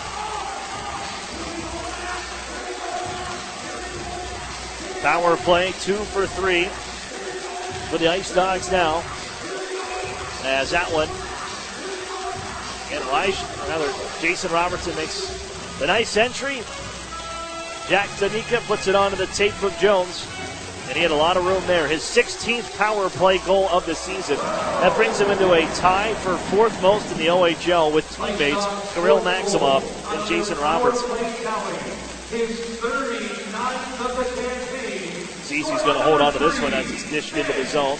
With 10:47 left, and Ben Jones puts them back up by 3. It's 4-1 IceDogs.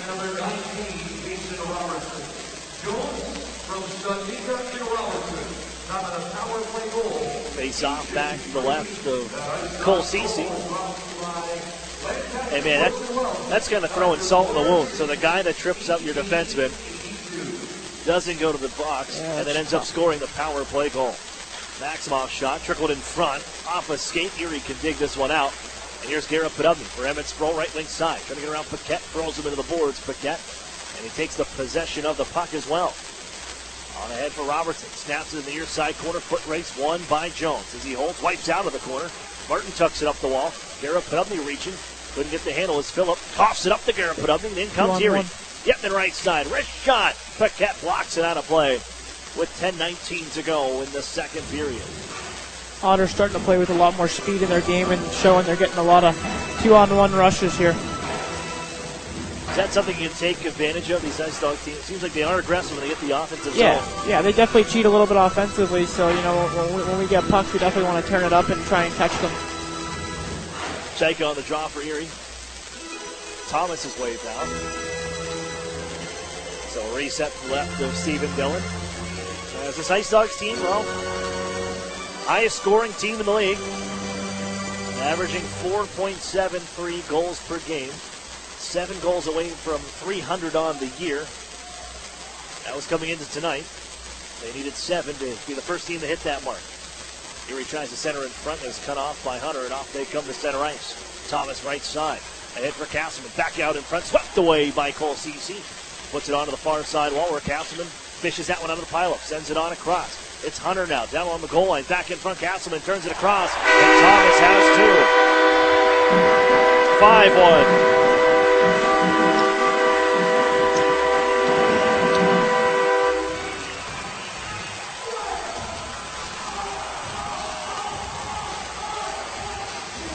Cover the puck over along the far side wall. Right back in front. Some nice passing as you think you have the first shooter. There's so many of these IceDogs that can put the puck to the net. 6 20-goal scorers on this group. And this time it's Castleman who takes the shot, gives to a wide open Akil Thomas at the left wing circle. And it's 5-1 Niagara.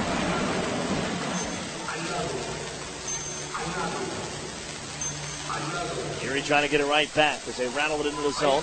Bouncing puck near side. Glove down by Hoffman. Trying to work around Jack Studnicka. Puts it down low. Bounced out in front for D'Amato. And it was poked away. Leading the march ahead, Ivan Ladnia. Now Jack Studnicka. The Team Canada during the World Junior Championship. And then hands off to Ivan Ladnia. His pass out of the reach of Matthew Brassard. He's going to back up to center ice to pick this one up. Ladnia, band on that play. Donato takes the puck off. Looking for Brendan Selland left wing side. Lost it right at the blue line. Here he does get in. But taking the puck is Studnicka ahead for Jason Robertson. Going to split between the D. As the Otters work down near side. Ladnia bounces off of Drysdale. Tucked out in front. Nice pass by Robertson, but there's no one there to pick it up. As Brendan Selland on the back end skates ahead towards his bench and drops it off down deep. 5-man swap for the Otters. Ahead for Kian Sopa. And brought into the Otters zone right side. Johnson planted by Kishnik, but he gets that puck right back. Brady Johnson hit by Martin. And back and forth we go. Digging away in the near side corner to a side. Johnson comes away with it once more. Man down deep, trying to give to Howard. Tucked behind the goal for Kian Sopa. As he twists away from Jake Golden. Jake Golden can play it along the far side glass. And another battle along the boards. Foul by the IceDogs. Howard puts it out to the line. That skips off of stick back out to center ice. And here's Roberts once more resetting things for the IceDogs. 5-1 Niagara. 8:10 to play here in the second. Sopa got the worst of that shoulder. He put it to Ryan Martin. Just shrugged him off like a fly. Here's Sopa, though, got it back. Puts it out off his skate right to Cece. And he'll hold on. As the whistle sounds, 7:59 to go. Here in the second period, Erie gets one back from Hayden Fowler. But the IceDogs quickly with a pair of goals to answer. It's 5-1 Niagara.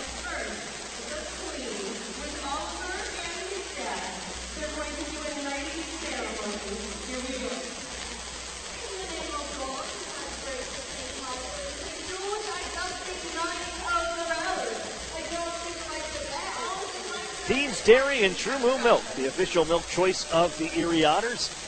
That's Dean's Dairy and True Moo Milk. Pick up a gallon today at your local grocer.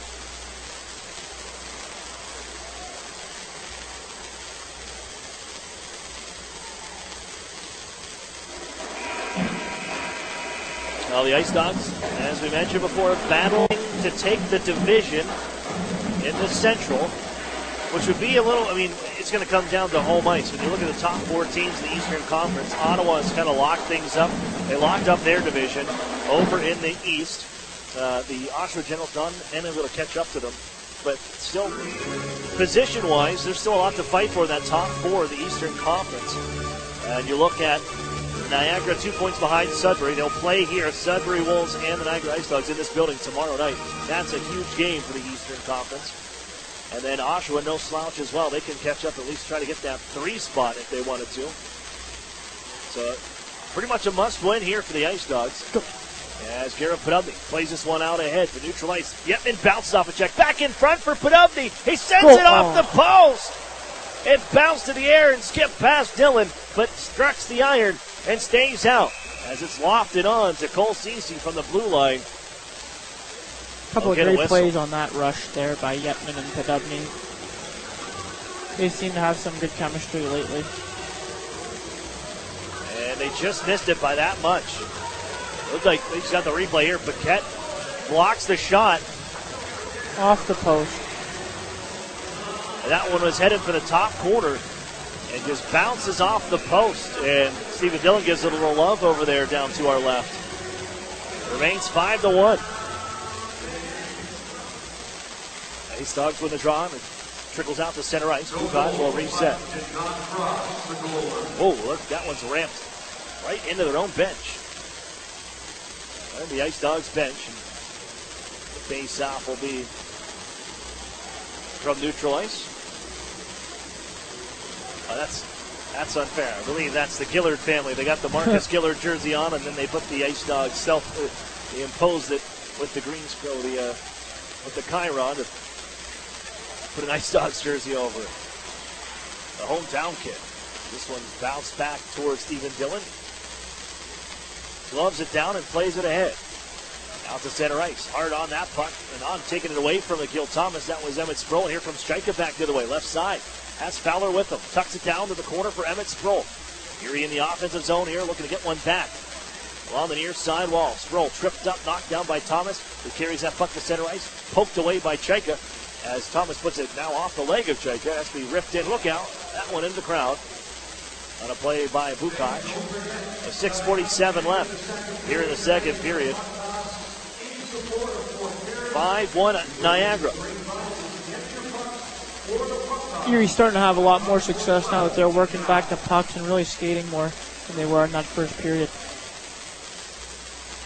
I'll ask you that question a little bit later on. What is it with this team that likes to really pick things up in the second 40 minutes? The first period has not been kind to the Erie Otters in hockey games. Erie's got a battle over the far side corner, taken off the stick of the Otters defenseman Gillard, put it out to the point for a shot that goes off the CC out of play. Another save on Brassard. But those first periods, the Otters like playing in the second and third, but I don't know what it is about the starts that just haven't been for Erie.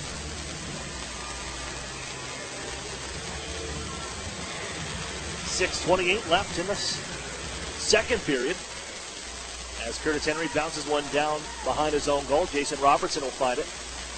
Looks to give to Daniel Singer as the Otters picked that one off and floated out to center ice by the former IceDog who spent 2 years here. An 8th round pick of the Niagara IceDogs, Daniel Singer. Another one rattled back into the bench of the Niagara IceDogs. One thing I think Erie can really take advantage of here is Niagara likes to make a lot of risky plays, especially in the neutral zone and the offensive zone. So if they can manage to turn pucks over and get going the other way right away, I think they can keep leading to more odd man rushes.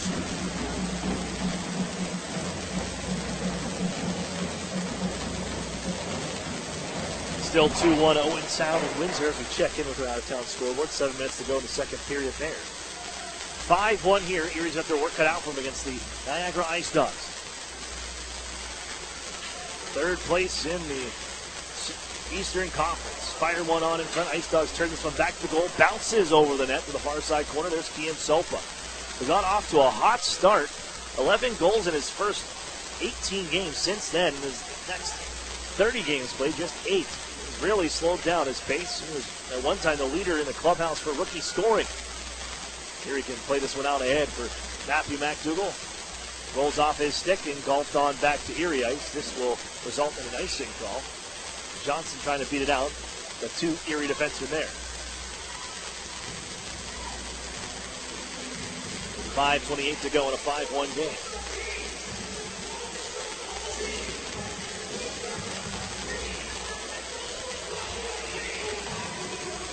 During the second intermission, we're going to chat with Daniel Singer and Marcus Gillard as part of our final Honors Hour show of the season this past Wednesday at Molly Brannigan's. Catch up with those two. Billet brothers, too, their first times moving away from home, living away with village, so also in a new country. Maximoff back after the IceDogs. They bounce it out to Hunter. Couldn't settle down cleanly at the blue line, so they reset at center ice.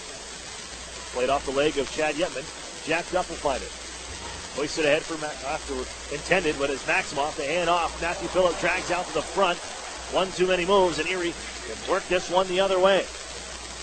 They're up and up. He poke check right at center red. It's played on for Maximoff. Then Jones across the Erie line. Sproul on top of him. Hunter finds it. His shot, that goes off the leg of Emmett Sproul. And skips on back to the Niagara blue line. With under 5 to go, they reset. A couple of new bodies on. Maximoff right side. In front for Jones. Peels off the circle, calling for it at the blue line as he heads up that way. He finds Castleman. Cross ice at the circle. It's Matt Broussard can't get it across. Jones once more. Leaves it down low. Maximoff out in front. Castleman backhand try. Never made it on goal. It's Schaefer at the point. Back across his own. Matt Broussard drives across the blue stripe. Now shoots. Blocked by Daniel Singer.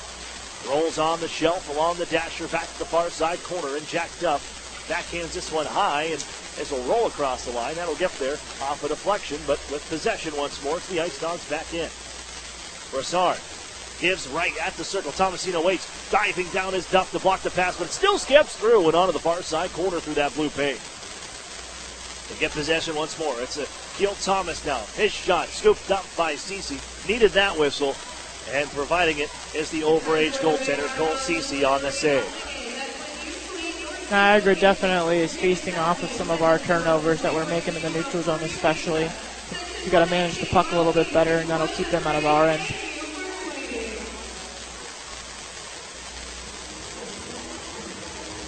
think it's one of the teams that does so well the way the rink is set up. But when they can get the puck in the offensive zone, second period, they bring guys on and off so quick. Fresh bodies on as they're cycling the puck, and that's what happened there. Started with one line, and by the end, you had the second line on. Hayden Fowler plays one off a leg. Erie couldn't clear, so it's back to their zone. Kishnick has to chase it down. Tomasino on his back. Philip Tomasino for the upcoming NHL draft. Always scouts will like that one. He takes the puck away from Kishnick, plays it out in front. Erie blocks the shot. Rebound attempt. It's Castleman. 6-1.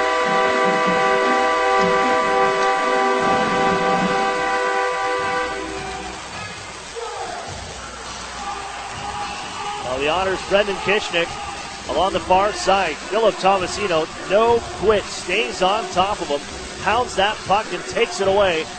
That sets everything to transpire as the play in front. First shot opportunity was blocked. Castleman follows up after the opportunity to Akil Thomas for the hat trick. And the IceDogs are starting to run away with this one. Pass ahead for Brendan Selleck.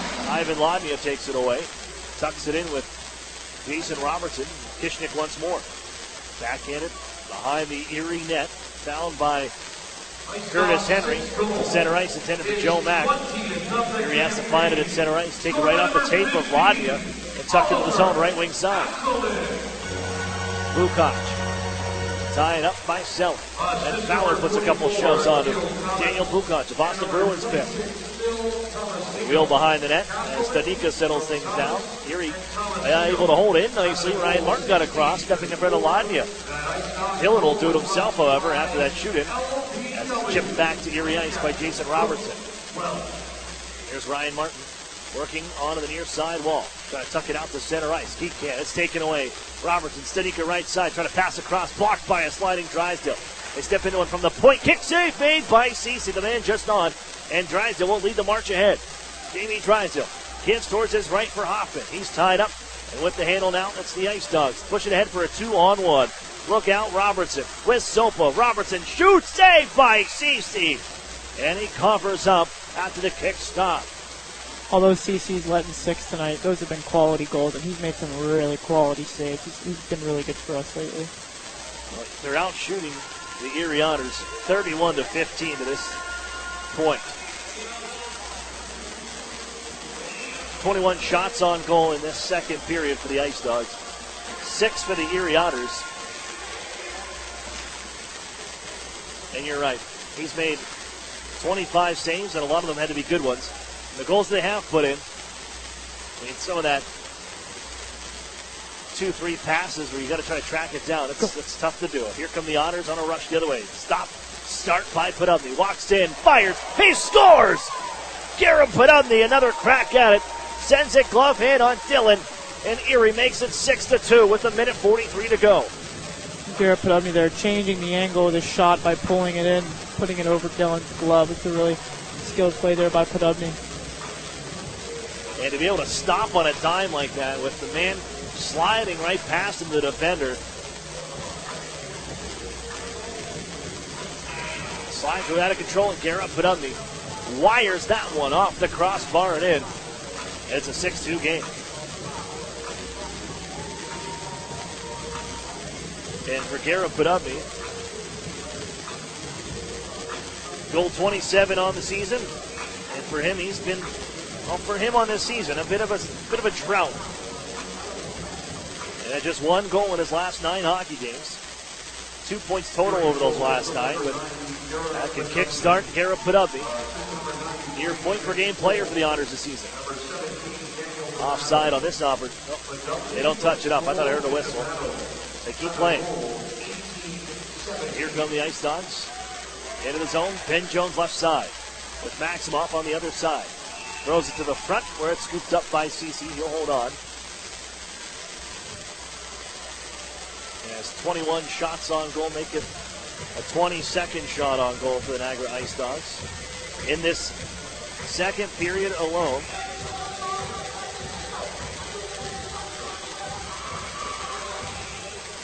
that's the most the Otters have allowed in a period in a road game this year. 19 shots previously. They're piling them on here. Played up the line as Paquette drills this one wide off the stick of Daniel Singer. Looking for Chad Yetman. Poked along and intercepted Roberts from the line. His shot blocked by his own man Phillips. Jammed back to the goal just wide by Jones. And it bounces out towards the front. Cleared by Golden to the far side. Ripped back down low off the tape of Jake Golden. And out of play, it skips into the netting behind goaltender CC with 57.8 on the clock. Second period, 6-2 as Garrett Podubny adds one here late. Marcus Gillard and Daniel Singer, our guests coming up at the UPMC intermission report. That'll be shortly after this with just a minute to go in the frame. Face off win, a clean one by Chad Yetman. And here comes Yetman to center ice. Looking to dish off to Brendan Selin. Not enough on the pass. It's picked off, and here comes Thomas. He's run by the Otters' Curtis Henry. Jacked up there. Look out.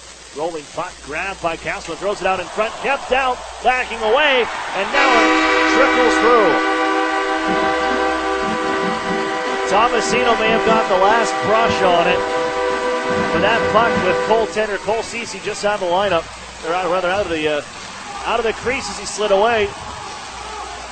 Just enough steam on it to roll across the goal line.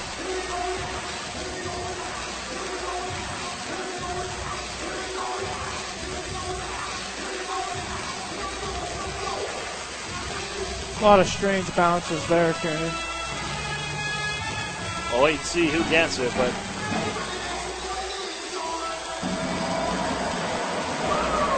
wait, I want to see another look at that. Well, maybe we won't get it. Because there was a skate in the crease at that time, too, and that was Akil Thomas. I don't know if he got the last kick on it, but they won't review it. It'll stay 7-2. Erie's going to drop this one in on a backhand play. Ripped around the boards. Ivan Ladnia stops this one up, plays it back in front of his own goal for Hunter. And now Jason Robertson. Pass across the zone and picked up by Ladnia in flight. Bouncing it in front, looking for Stanika. And the Otters can guide it wide. Peter Chaika now in flight. Maybe one last rush for Erie with 12 seconds left. Chaika right wing side, cuts across, but has it poke checked away. Bouncing puck at the circle. Erie finds it. Down goes a man, and Robertson tried to put a body on Hayden Fowler.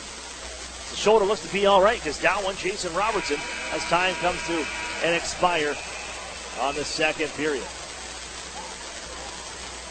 Robertson clearly upset with that one as he went back at Hayden Fowler as the whistle sounds and the horn sounds, and we have 40 minutes in the books.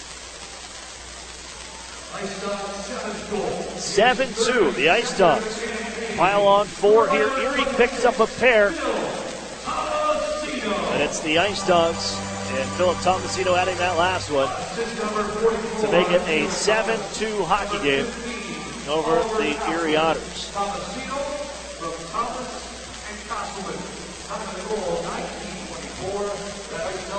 We'll be back with the UPMC intermission report after this. You're listening to the Erie Otters Radio Network on CBS Sports Radio 96.3 and 1260. Whether you're an empty nester or a new retiree, when it comes to protecting your health, you want a sure thing you can count on. And that's Highmark Blue Cross Blue Shield. Nationally recognized by J.D. Power for outstanding member satisfaction with Medicare Advantage plans. When you need great customer service, count on Blue. Whoever you are and wherever you're headed, when you need us most, count on Blue. Highmark Blue Cross Blue Shield. This award is neither endorsed nor given by Medicare. For award information, visit jdpower.com/awards. When you have a great name you can trust, you know where you can get a great used car with guaranteed credit approval. Erie Auto Credit, the home of guaranteed credit approval 100% of the time. Stop in today or go to erieautocredit.com.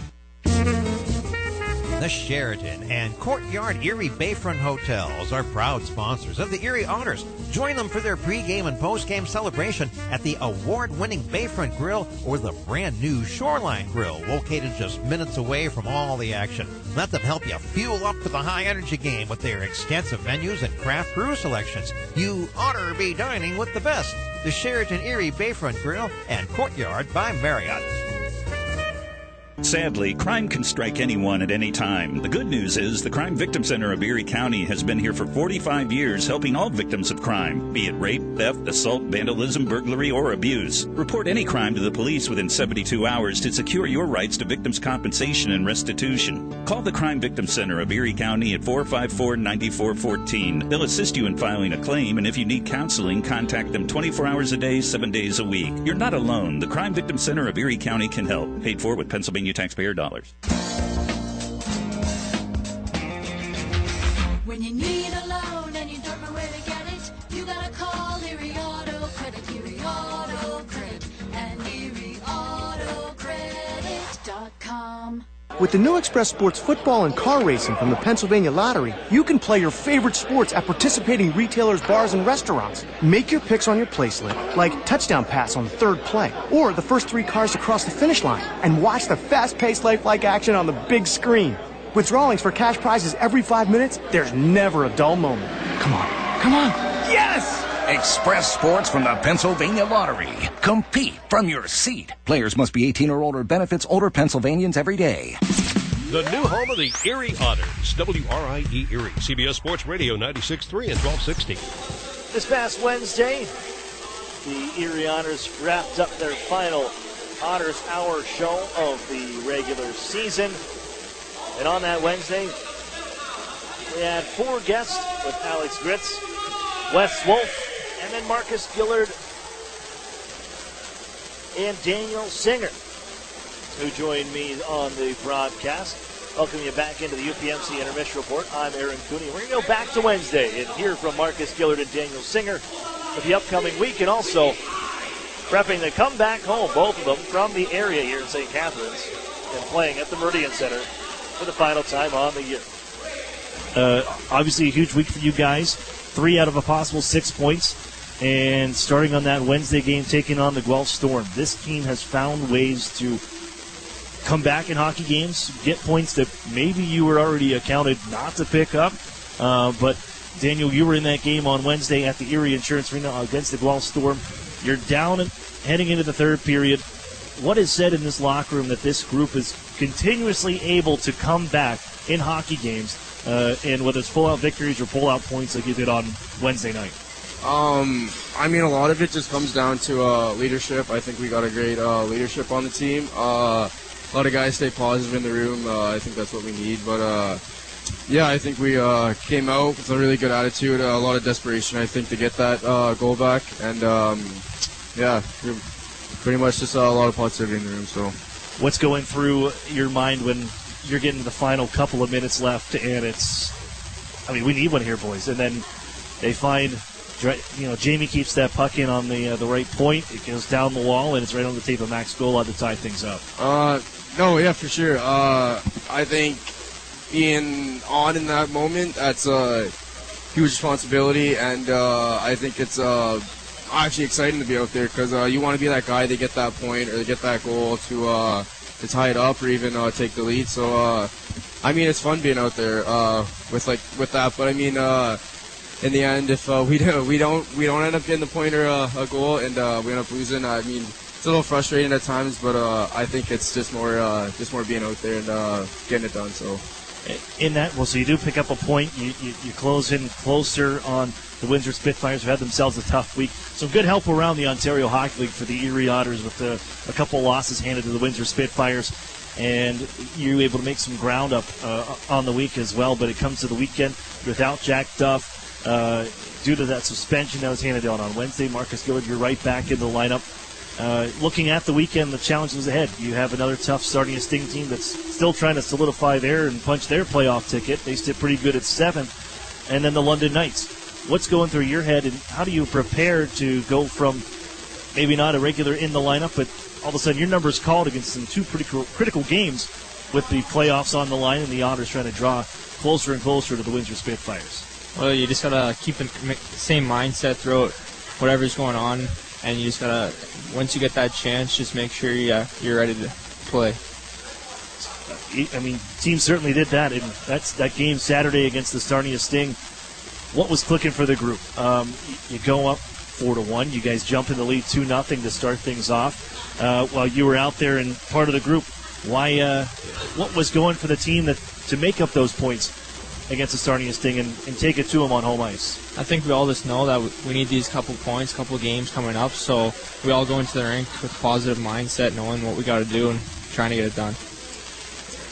Dan, it was in that game again, a different situation as opposed to Wednesday, where Wednesday the team is down for some of that game against the Guelph Storm, and you had to come back. This time you guys are up and you're playing with the lead. What's the difference for a hockey player in a situation like that, going up early and then knowing we got to keep the pedal to the metal with this team that has scored goals against us in the past, that we got to be aware of, that they can quickly get back into this thing? Yeah, no, I think that all starts off with a lot of defense. We play a good offensive game and generate some chances and get a quick lead. I think we just got to play defense for the rest of the game and try to shut them down. And you guys did that. As the third period, you get into that, and they start to make their comeback, and then you guys are looking for a little insurance. What's going through the group's head? How do you guys keep things together whenever all of a sudden they get that one on the power play, then all of a sudden they get another one, and it's a one-goal game? I just stay calm. It's we still got the lead. It's not panic time. It's not panic mode. But I think we just gotta keep our heads in the game, keep doing what we're doing. Maybe tying down on a little more chances that we get, but yeah. So the team pulls it off 5-3. You guys are right behind the Windsor Spitfires, and it goes into Sunday. And maybe you don't get the result again against the London Knights, a team that's, for them, they will end up winning the division with the 2 points. But man, did you guys give them a game? You were down short a bit, especially on the blue line, Marcus, where all of a sudden you're without Jake Golden for the end of the second period, and penalty kill. You got to get out there, and everybody's kind of like all hands on deck to finish things out. In that hockey game, what'd you learn about the group and with that blue line, the way you guys stuck real close against a team that a lot of people don't expect you to be close with in a tight hockey game? Well, we all know London's strong, so we just got to come in and make sure we're working as hard as you can, especially going down with a D in the second period. We all just made sure we were getting what we had to do done and just working hard out there. More coming up in the UPMC Intermission Report. You're listening to the Erie Otters Radio Network on CBS Sports Radio 96.3 and 1260. As a CEO, I want the best from our employees. In return, they want the best from their company, especially when it comes to their health benefits. That's why we choose UPMC Health Plan. It gives our employees in-network access to the best doctors and hospitals, including the world-class care of UPMC. And the best part? It's affordable for all of us. For the quality, affordable coverage your company deserves, here's the plan, UPMC Health Plan. Meet you at Molly's before the game, after the game, or for the game. The modern Irish pub is the Otters away game headquarters with live stream broadcast. Molly Brannigan's hospitality is rivaled only by her cooking. Our new menu features the finest homemade Irish fare, along with a wee bit of the unexpected. Happy hour is the perfect pregame. Score with buy one, get one appetizers and discounted drinks. And don't forget to try our Otters signature sandwich, the ultimate fan food. Molly Brannigan's, just north of Perry Square on State. Every time you enter the doors at New Motors, you're guaranteed to find the most experienced team in town.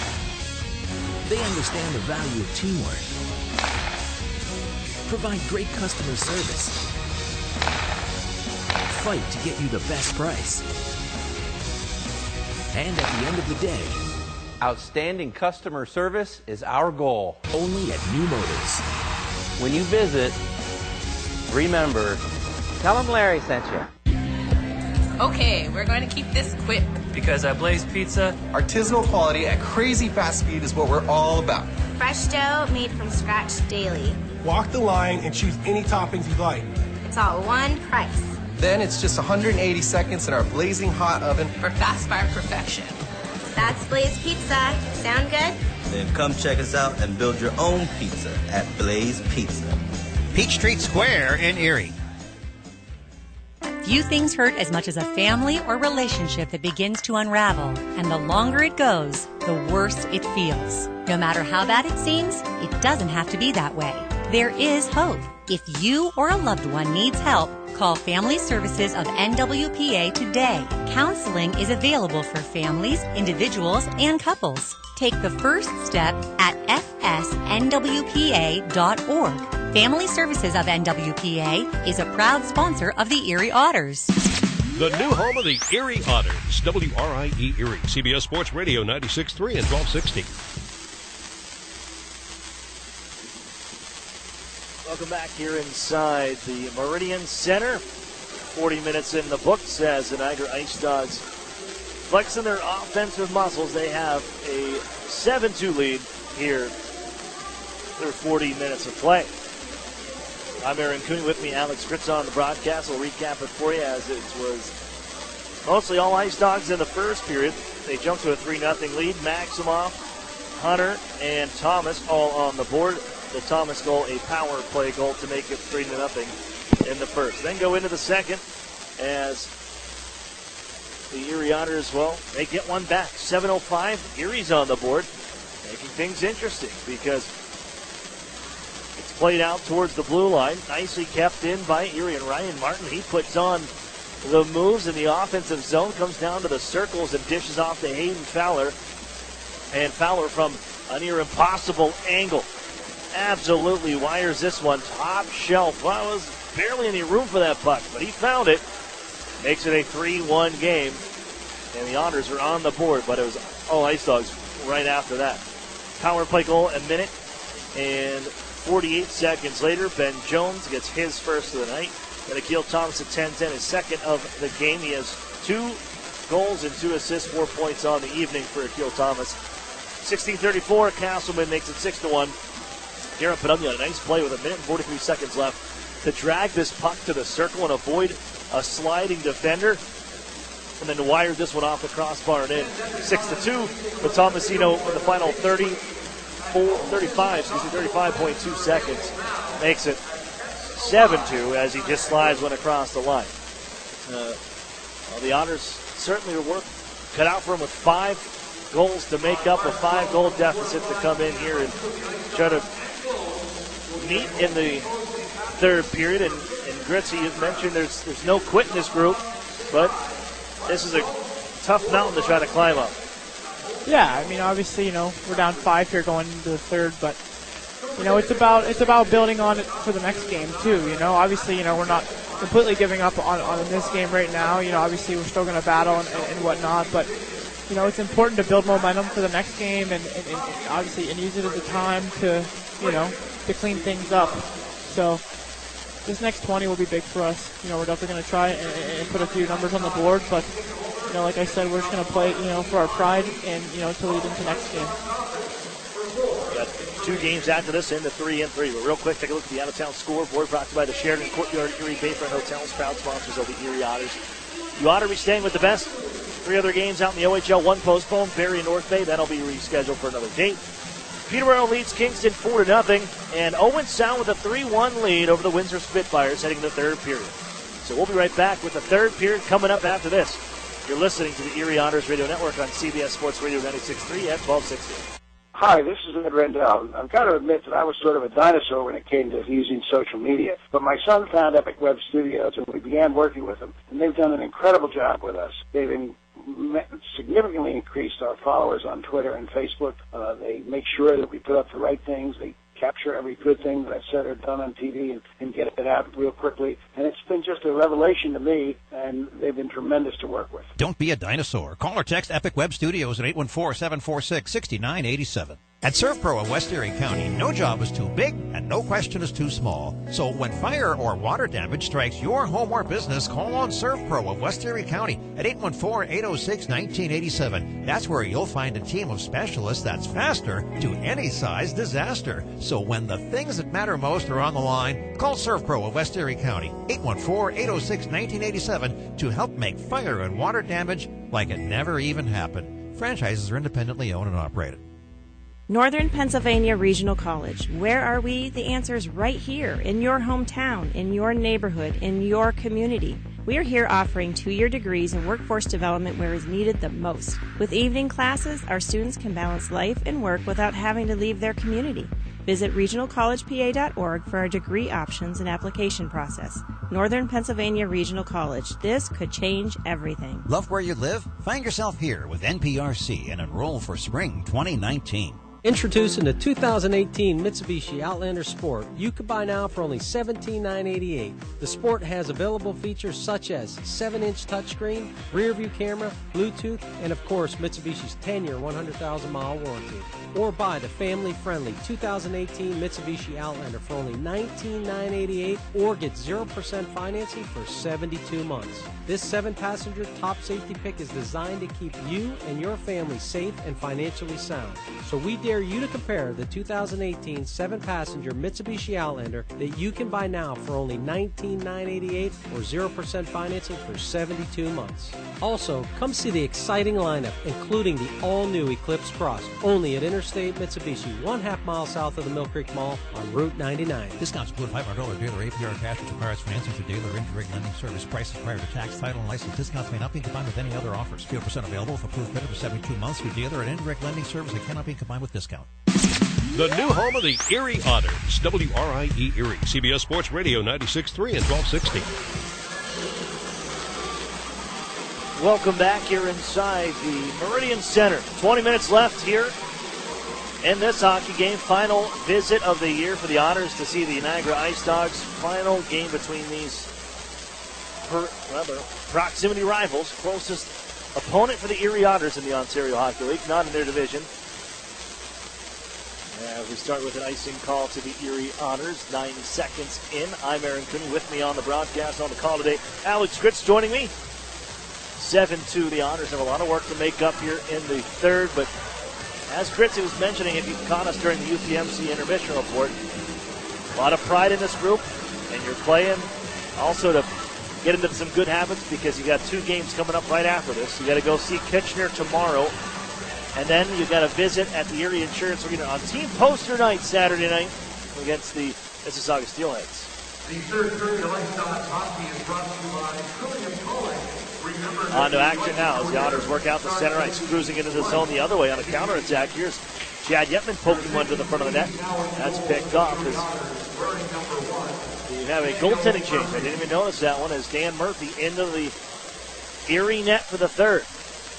He hasn't been between the pipes in quite a while here, so it'll be good for him to get his feet wet tonight as well. Schaefer at the line. And dump it in down deep off the corner. Robertson to track this one down. Bumped by Jamie Drysdale. And he works it up the left wing wall. They still get out to center ice. And trickle on down. Schaefer will pick this up. Edman looking for Robertson back in the zone, but he's offside on himself. 54 seconds into this third period. You're right. The last time he was between the pipes of the Erie Otters was 2 Saturdays ago against these Niagara IceDogs. 3 Saturdays ago against the IceDogs, when he had to head out to chase down a puck between the circles, and on a scramble back to his net, that's where he sustained that lower body injury and hasn't played since for the Otters. That's February 16th, the last time he was in the net for Erie. Daniel Singer back the other way. To the corner for Kara Podubny. Bounces off the check from Elijah Roberts. Feeds it down to the corner for Singer. Centering pass. It comes out to Martin. Shot. Pat stop made. Dylan sends it to the corner. Here's Jack Duff now. He's got some room. He'll drive behind the net. Drop it off to Garrett Podubny. Watched by Phillip on the far wall. Slings it down low for Singer. Coming out of the corner now. To the face-off circles. Hands off to Martin at the point. Slap shot. Glove save. Dylan went to move it as the whistle sounds. But some good work by the Otters in the offensive zone there. Yeah, very good work. Did a good job possessing pucks below the goal line and funneling pucks to the net. One thing I think we could have done a little better there is getting some more traffic from that point shot, get in front of the goalie's eyes, make a screen. Erie wins this draw. Here's Gillard to the goal, looking for his first OHL goal. That one shrugged off, though, by Dylan on the one-time try. Bouncing puck at the circles. Left to the near side. Jake Golden backhands it down deep. Here's Thomas, works it behind the net. As the Otters plant Thomas along the glass. It's lifted out ahead from the right side, and McKeel Thomas right back after it. And on for Castleman to glove it down. Looks it for it at the left wing circle. Wheels in behind the net. Watched by Golden towards the corner. Philip Tomasino taken away as he's cut off by Chaika. He'll bounce it off the near side wall. Across ice feed for Sproul. It's picked off by Hunter, and they got numbers ahead. Look out, just out of the reach of Thomas. Would have been a 2-on-0 had he reached and picked that one up. Erie flicks it behind their net. Here's Marcus Gillard. Up the near wall for Emmett Sproul. Able to brush it to center ice. And then Chaika across the line. A little bit of gas left in the tank. Erie sets it up for Golden with the pass. A little too much on it. Flies right past him. And back to Erie territory we go. Played by Erie's Hayden Fowler.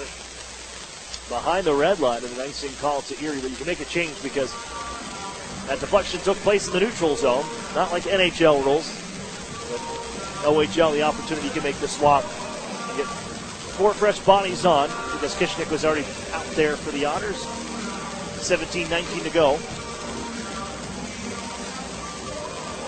Here in regulation time. D-to-D pass up face-off win. Throw it towards the goal. That shot blocked. Erie picks this one up. Carried ahead by Brendan Selling. Left into the zone for Hoffman to chase down. In front of Schaefer. They run into each other. Ram at the corner. Selling follows up. Trying to get away from Brassard. And Brassard muscles him down to the ice. Moved by Johnson up the near side. And Mason Howard slings it out to center. Erie will look to settle this one down. It rolls off the stick of Curtis Henry. They're in some trouble now, but fortunately for the Otters, they swing back. The forwards come back to help out the defenseman. They got the puck once more. It's Hoffman right side. Cuts into the ice, middle of the ice now. At the face-off circle, puts it across, but a whistle behind the play as the net came off its moorings. Dan D'Amato crashing and involved with Matthew Brassard. With 16:39 left. Third period, some jawing back and forth. Curtis Henry mixed up with Schaefer. And this face-off, looks like he's going to stay inside Niagara territory. They'll say that Brassard pushed D'Amato into the net, knocked it off. So it'll stay here in offensive territory for Erie.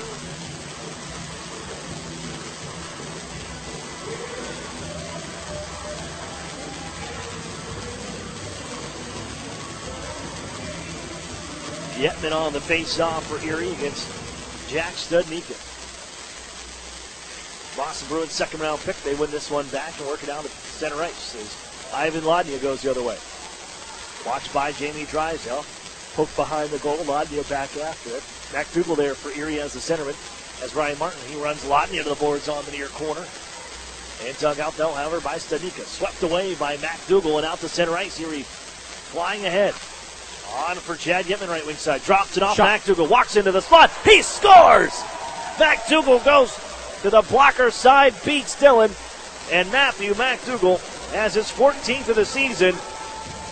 Erie's on the board. It's 7-3. That play started on our own end.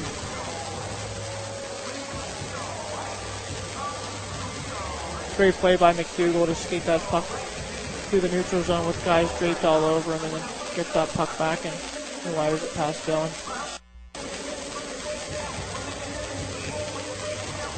And Chad Yetman will keep his streak going. 6 assists in the last 4 games. This will be his 7th assist in the last 5. As Erie tucks it into the zone once more. A 7-3 game. And Joe Mack has the puck. He just knuckles it towards the net. It'll settle on the paddle of Dylan.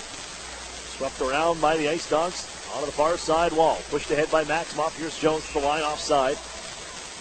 As Phillip got that left skate up.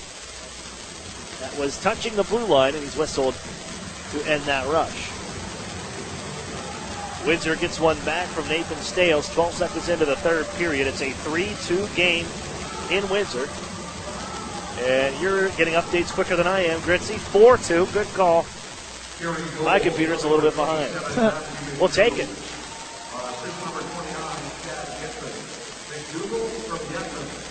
7-3 game here. McDougall just got on the board, and Erie tucks the puck in off the right wing side. Flip on a backhand play by Hunter, but not out. Kept in by Emmett Sproul on the half wall.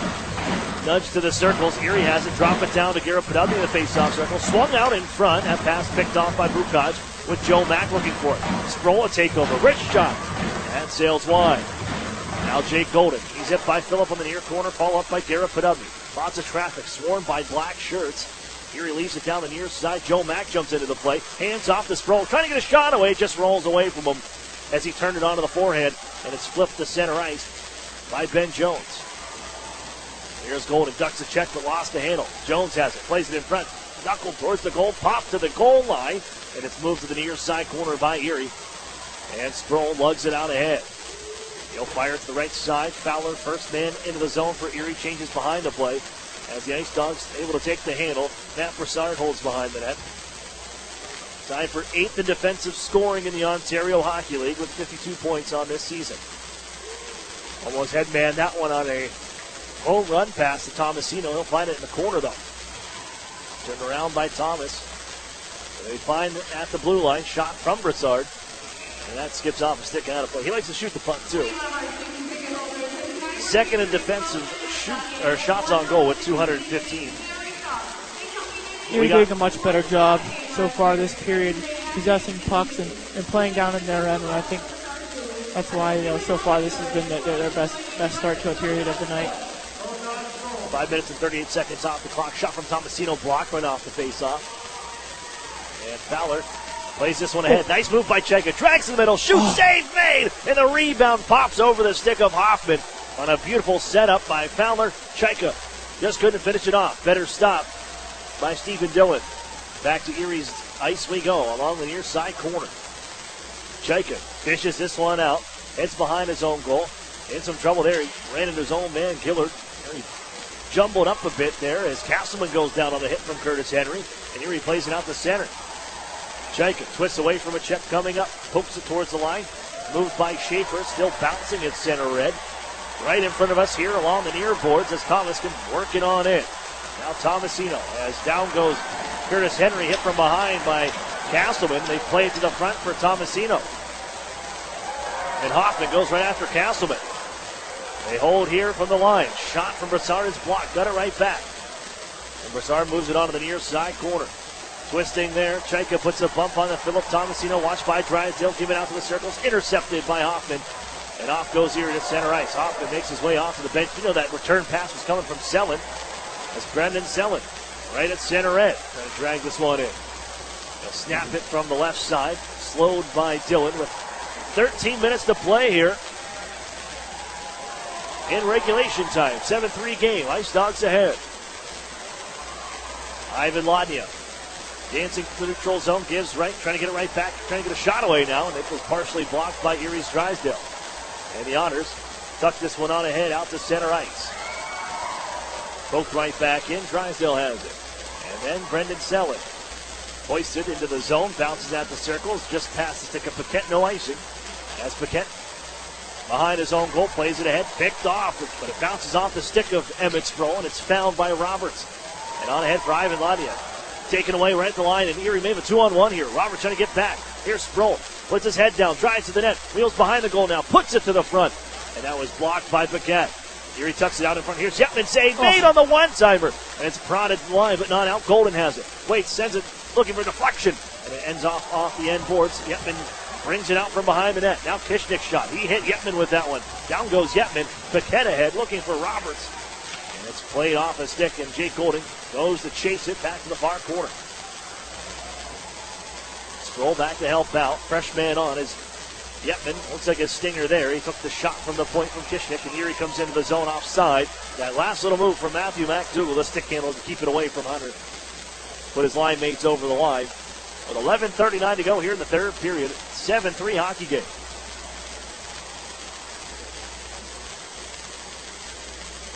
Face off from neutral ice just in front of us here. As the IceDogs only lost one game when leading, after two periods.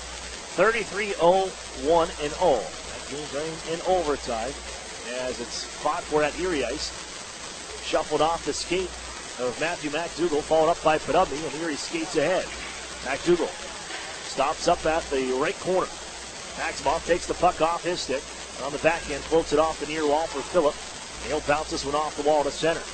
Around Kishnick, and look out. Maximoff on his horse, picks it up behind the Erie D. Wheels behind the net now. Tied up nicely by Jake Golden, but the puck comes right to Jones. Swung out towards the front, a tie up there. Trying to turn and get it on goal here. Save made, knocked just high by Jones, and Erie can find it out of the corner. Tucked ahead by Golden. And now McDougall out ahead. Riccara put on the across the blue stripe into offensive territory. Snaps one towards the net, but it sails high. Joe Mack follows up. Stops from the corner. Lost the handle. Comes to the face-off dot. Powers his way. Gets a shot, and it's kicked out by Dillon. Erie another scoop out to the front of the net. To the goal. It's Joe Mack. They got enough of it. That squeaks through Dillon. And Erie makes it 7-4. The Otters, they're really working hard to, when they lose pucks, to get pucks back, and that's what caused that goal there.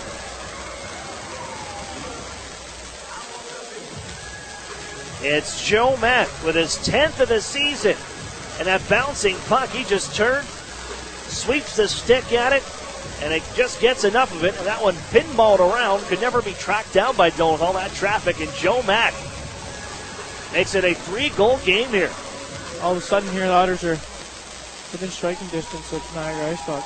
This is kind of the life you wanted to see out of him in the third period you were talking about, Gritzy. Oh, yeah. It's jammed back in. Down goes Roberts on a hit from Brendan Hoffman. Erie gloves it towards the zone and on far side. I thought there should be a hand pass. Cheka got there first, but it's moved here by the IceDogs back behind their net.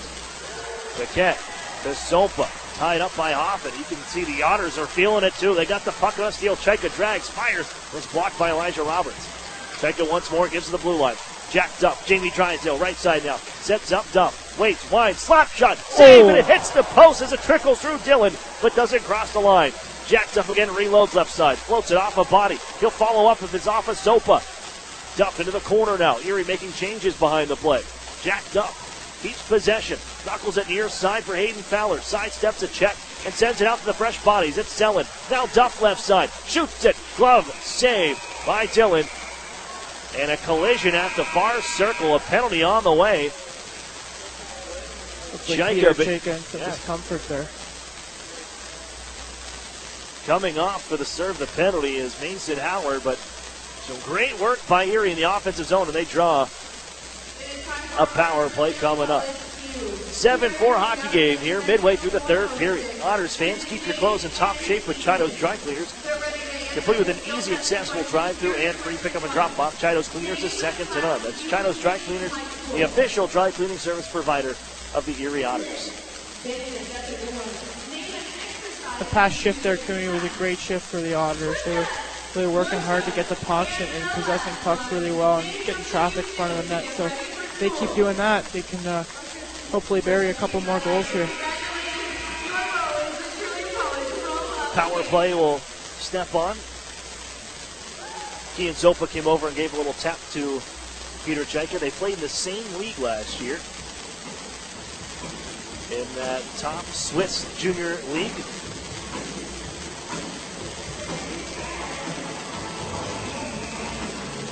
Face-off will be to the right of Stephen Dillon. Power play on for the second time tonight for the Erie Otters. As Chaika nudges this one loose behind the goal. Set things up at the point. As McDougal comes down the wall. Now Chaika in the corner to Drysdale. Now left side. But up. McDougal on the right side circle. Back to the point for Drysdale. He'll walk in, gives left. It's Badubny. Wrist shot. That one looks like it was blocked by Schaefer. Angle change off the end glass. Erie holds in. McDougal twists this one away. Drysdale trying to shuffle it down the near sideboard. Still battling. Sticks in there to his side. And Erie down the wall is McDougal. Twisted away, however, by Maximoff to get it out the center. There's Garrett Badubny for Erie. With 40 seconds off the power play clock. Plymouth Tavern power play. Works this one out ahead. Badubny across the line and into the zone.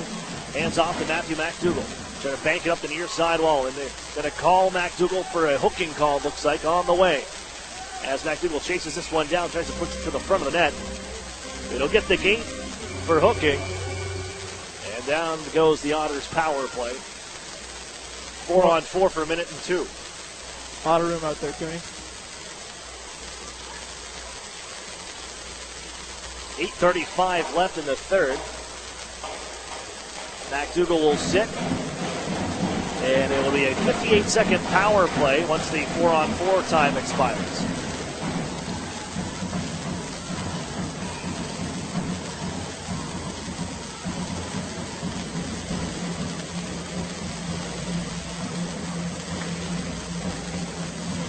Face-off won by the IceDogs, and a shot from Brassard towards the goal, and a stop made by Dan Murphy. Murphy looks really sharp here for the first 12 minutes of this third period. In to replace Cole Cece to start this third period. So Murphy getting some looks here, and they want to go back to him at some point here. You may see him, especially with 7 games in 10 days. If he's healthy, you want to put him in the net. Here's Jason Robertson. Oh, nice move. Walks into the front of that. Gets a shot away from in tight. And a good save by Dan Murphy. And the Otters on ahead. To center ice, it's Emmett Sproul. Trying to cut to the middle of the ice here. Turned around by Robertson. Followed up by Duff. Joe Mack will pick this one up. Back to Sproul now from the circles. His shot deflected out of play by Stanika. Half minute left. 4-on-4. As the Otters got a little crossed up with themselves there in the offensive zone, trying to make something happen. But it stays 7-4 with 8:03 to go. Third period, 3-goal game here. The Otters are the pair of goals. Matthew McDougal and Joe Mack in this third frame. Things interesting from St. Catharines.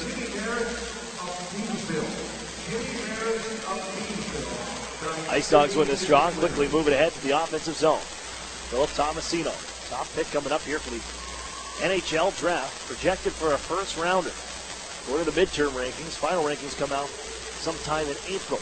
Here he can poke this one away, and it's down into Niagara ice for just a second as Roberts brings us ahead with 3 seconds left, 4-on-4. Henry puts a shoulder into Roberts, and the puck is gathered by the IceDogs.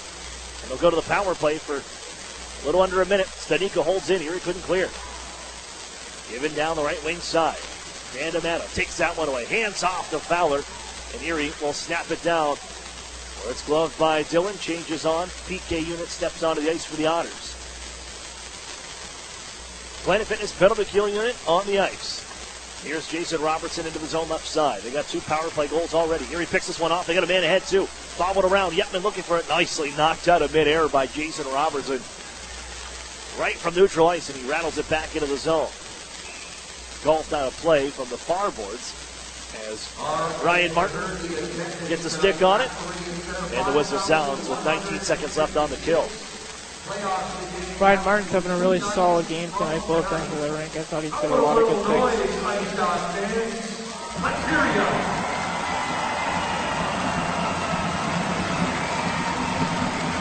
Face off from the Erie bench. Turning there, grabbing is Selin. And he'll sky it ahead. Bounces in front of Dillon. And the IceDogs set up shop. Here comes Brassard. Drop pass, Thomas. Gives left, Jason Robertson into the zone with numbers. Trying to poke it ahead for Thomas, looking for the hat trick. 4 points tonight, including 2 goals. Sends it out to the front. That's off a stick now. Broussard to the goal. Deflected wide. And we picked up on the near side. Out of the box. Erie MacDougall makes it an even 5-on-5. As Broussard gathers from the near corner after the Erie Otters would clear. Robertson out ahead. Sidesteps one man. Brings into the zone. Gives right. Thomas cross ice for Jones at the left circle. Spins away from traffic. Gives to Schaefer. Kicked out on the one-timer by Daniel Murphy. Thomas has it now. Up towards the line. Gives across. Elijah Roberts. Over on the far side boards. Drilled down deep. Jason Robertson finds it again. He just has a way to slow the game down, but his pass in front is picked off by MacDougall. Tied up out to center ice as the IceDogs take over. Erie making changes of their own with under 6 to play here in regulation. Robertson will put it in on the back end after the slap from Jonathan Schaefer. And Erie picks this up behind their net. In some trouble there as Garrett put up and he turned around by Ivan Lodnia. They battle on the far boards, former teammates, champions in the Ontario Hockey League with the Erie Otters in 2017. Now Roberts with a blast, that's blocked, chopped towards the goal. Hit the side of the net from Ivan Lodnia. Drysdale trying to work behind the net against 2 IceDogs. Here's Philip Tomasino now, back behind the net. Lodnia open on the left wing circle, can't get it to him. One-time shot coming from the point off a body. Gathered behind the net after it went wide. Philip Tomasino tied up by Chaika. Follow up by Kirill Maximov. Out to the point, Pakech drives. Stopped by Gillard. And Lodnia picks that one up over on the far boards. Tucks it back around the horn. They're got the Otters hemmed in here for a good bit. Under 5 to play. This group's starting to get tired. Lodnia drags it out to the front, puts it to the front, right through the goal mouth. Grabbed by Lodnia. And he'll flip this out towards center ice. Singer chasing, but it's IceDogs with the handle. Tomasino right back in. Drysdale rattles it off the boards to center. And now he can make his way to the bench for a change. Erie pokes, checks one. Here's Emmett Sproul trying to glove it down. Knocked away by Tomasino. Found near his side as Sproul ties him up. And Hunter taken away by Brendan Hoffman. Dish back down low to the corner. Sproul to Mack. And in behind the goal, they'll find it on the far corner. It's Brendan Hoffman. To the point. Henry waits, holds, fires. That one that grazed off the mask of Stephen Dillon High. And now Sproul back to it. Tied up by Lodnia.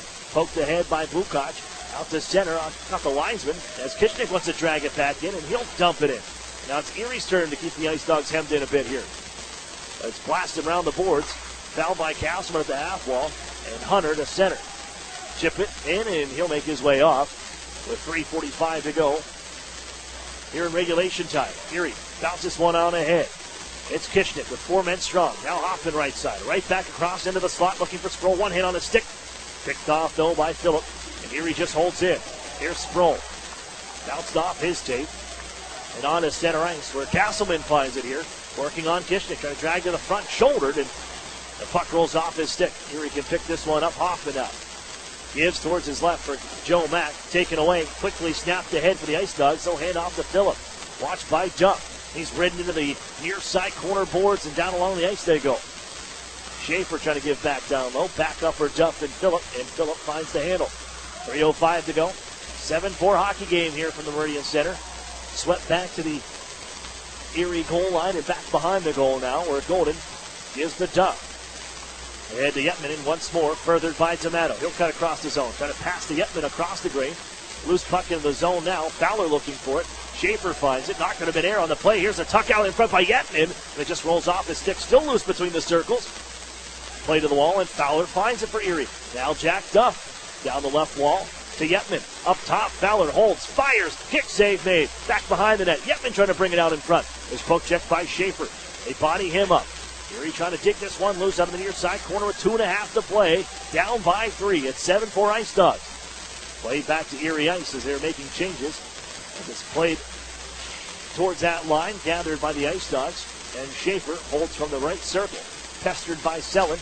And he can work this out to center and loft it from center edge towards the goal and off the glove of Daniel Murphy, which jammed up the wall for MacDougall of the Otters. Now Drysdale, head down the left wing side, intended for Chaika, and this will go for an icing call as Roberts. Great skating ability, gets there first, and the whistle sounds. Back to the Erie zone we go with 1:55 to play. In those last couple defensive sequences for the Erie Otters, they've been blocking a lot of shots, which has helped them tremendously defensively and also getting the puck back so they can work in the offensive zone.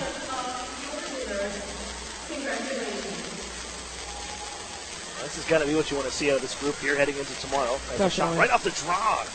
Stopped by Dan Murphy. Here he scoops it out to center. We'll see the Kitchener Rangers in their next meeting. They'll see them 2 more times. The season series evened up at 2 apiece. Here's Drysdale back behind his own goal. Works on him the near side. Pass to McDougall. That goes off his stick in the IceDogs. They're going to get it right back here. Jason Robertson, Stanika looking for Ladnia. That pass bounces away from him, and Erie moves this one out ahead. Down the right wing side. Out towards the slot, where it's guided away on a stick lift by Elijah Roberts all the way back to Erie Ice with 1:10 to play here in this final frame from St. Catharines, Ontario. Blasted in by Daniel Singer. It'll settle along the far corner. Joe Mack battles with Hunter. Got that one loose. Singer swoops in. He's got the handle. To the blue line. Gillard doesn't shoot. Gives to his brother Singer.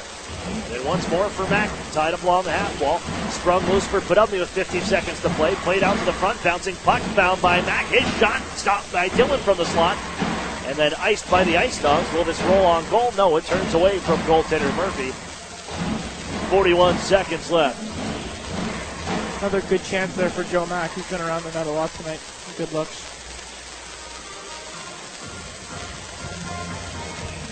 Minute 10 left over in Windsor. 4-3 lead for the Attack. Cole Purbu draws the Windsor Spitfires within 1. 7-4 game here. With 41 seconds left, Erie wins the draw to Garrett Podubny. He was tied up, never got a shot away. Chopped to the near side boards and rolls to the corner. Daniel Singer, first man to it. Wrapped up, however, by Hunter. Ball up by Bukac. He'll play it off the far boards, and skating is Maximoff down the right wing side. Maximoff going to sweep it across the line. Beat up by Gillard. Still loose on those far side boards, and 20 seconds to go here. 7-4 hockey game. Singer trying to stretch things out ahead. The Otters find Garrett Podubny at the red line. Brings it into the zone, rolls off his stick, and with 10 seconds to go, it's pushed out towards center end, where it's whacked by Maximoff at the Erie bench. Gathered by Kishnik, 3 seconds left, and that's going to do it on this hockey game as Singer holds on. And the game ends. IceDogs flexing the offensive muscle. They pick up goal 300 on the season with the 7 tonight.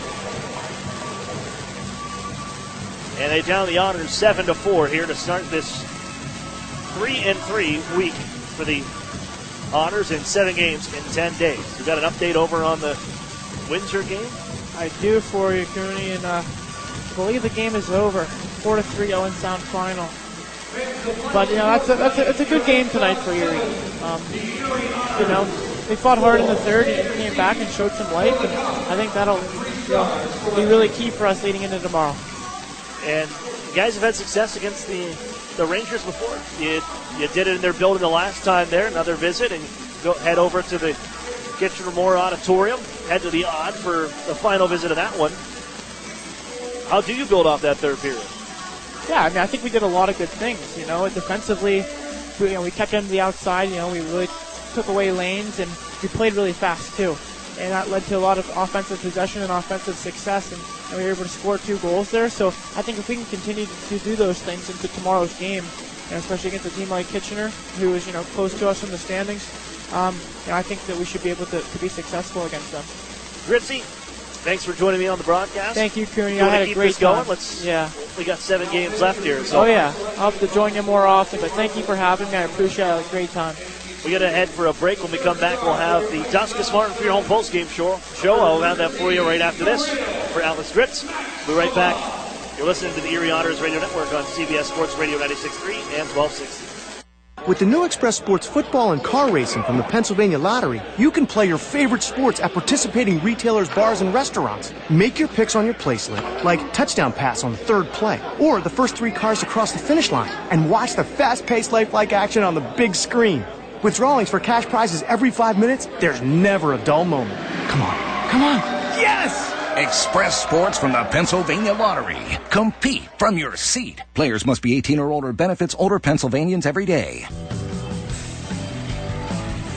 Hockey is back in the city of Erie, and You won't want to miss any of the hard-hitting, fast-paced Erie Otters action at the Erie Insurance Arena. The Otters renew the 2017 OHL Championship rivalry as they welcome in the Mississauga Steelheads on Saturday, March 9th at 7 p.m. Don't miss the NHL stars of tomorrow, today.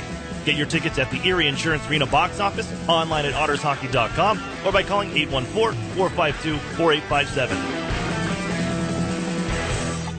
What sedan lets you hit the road and not the gas station? With an average of 37 miles per gallon highway, it's a 2018 Nissan Sentra. This compact sedan has a sporty profile thanks to its sleek aerodynamic design. It also has other great standard features like Bluetooth and remote keyless entry. The 2018 Nissan Sentra. Zero down for only $199 a month, sign and drive. What's the best-selling SUV in America? It's the Nissan Rogue. Zero down for only $279 a month for 36 months, sign and drive. The Rogue has standard features such as zero-gravity seats, Android Auto, Apple CarPlay, and rear cross-traffic alert. Zero down for only $279 a month for 36 months. Sign and drive. Stop in and meet the Rogue family at Interstate Nissan, 1.5 miles south of I-90 on Peachtree. 18 Nissan Sentra, selling price $19,247, VIN JY320068. 18 Nissan Rogue, selling price $26,100, VIN JP503998. Both leases 12,000 miles per year for 36 with Tier 1 credit approval through NMAC. Lease payment is plus tax, title, license, stock fee, and $595 acquisition fee. The new home of the Erie Otters, WRIE Erie, CBS Sports Radio 96.3 and 1260. Welcome back inside the Meridian Center. I'm Aaron Cooney. We're wrapping things up. It's a Duskus Martin Funeral Home postgame show. Duskus Martin working tirelessly to give your loved ones dignity as the Otters fall tonight 7-4 your final from the Meridian Center. As the IceDogs take the season series 4-2, but those are two big victories Erie did have over these IceDogs and feather the cap on this season. But down to final 6 games coming up for the Erie Otters. It continues tomorrow when Erie makes a visit into the Kitchener Memorial Auditorium. Final time at the Odd for the season, and they'll take on the Kitchener Rangers twice in the next 5 days coming up, starting tomorrow, then back at the Erie Insurance Arena after that. But here tonight, Erie falls to the IceDogs of Niagara, 7-4 your final. But some good news, and we'll get to that inside the out-of-town scoreboard.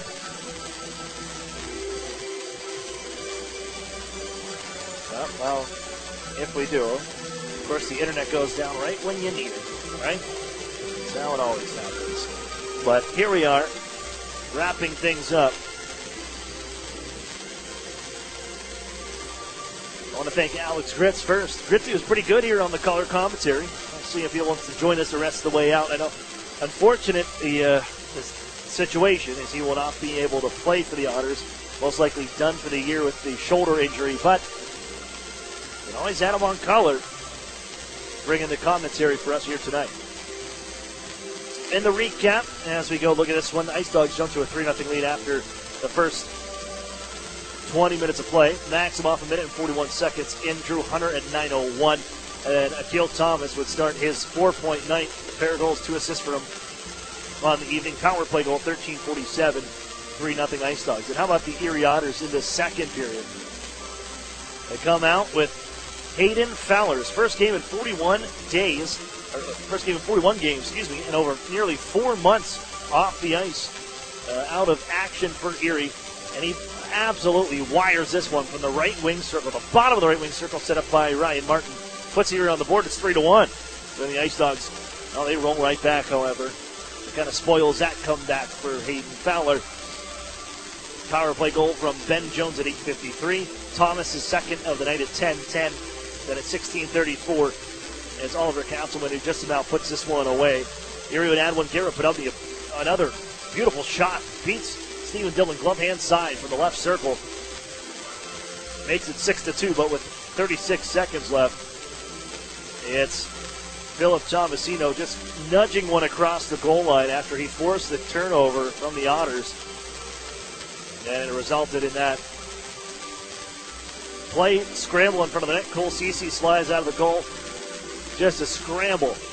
everybody hacking and whacking, and ends up across the line 7-2. Erie will take the third period, though. They outscore the IceDogs 2-0 in that one. Build a little momentum for tomorrow. Generate a little bit because you need it coming up here over the next couple of days. You've got to pick up some points. The next two games, one against the Rangers tomorrow, as I mentioned, and Mississauga Steelheads on home ice on Saturday night. But the Otters add to Matthew McDougall, 350, and then Joe Mack, a bouncing puck, able to blast it, get enough of it to knock it into the net, make it 7-4 for his 10th of the season. That's a 10-goal year for Joe Mack on the year. How about that? 7-4 is your final here tonight. The Otters fall as the IceDogs prepare for the Sudbury Wolves. Quite the showdown coming up tomorrow in this building. IceDogs and Sudbury Wolves. Pretty much for the Central Division, a must-win game for the IceDogs. And the Wolves coming down there now tied for the top spot in the Central Division. Erie will stay 5th in the Midwest and 9th in the Western Conference. But there is some good news as we continue on with the Duskus Martin Funeral Home post-game show. As the out-of-town scoreboard is brought to you by the Sheridan Courtyard Erie Bayfront Hotels.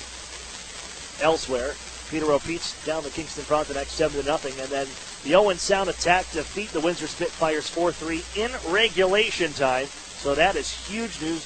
Only 2 points they go to Owen Sound. They'll maintain where their spot just 2 points behind the Spitfires. Erie now with 6 games left. Spitfires 4 games left. And they continue to get help.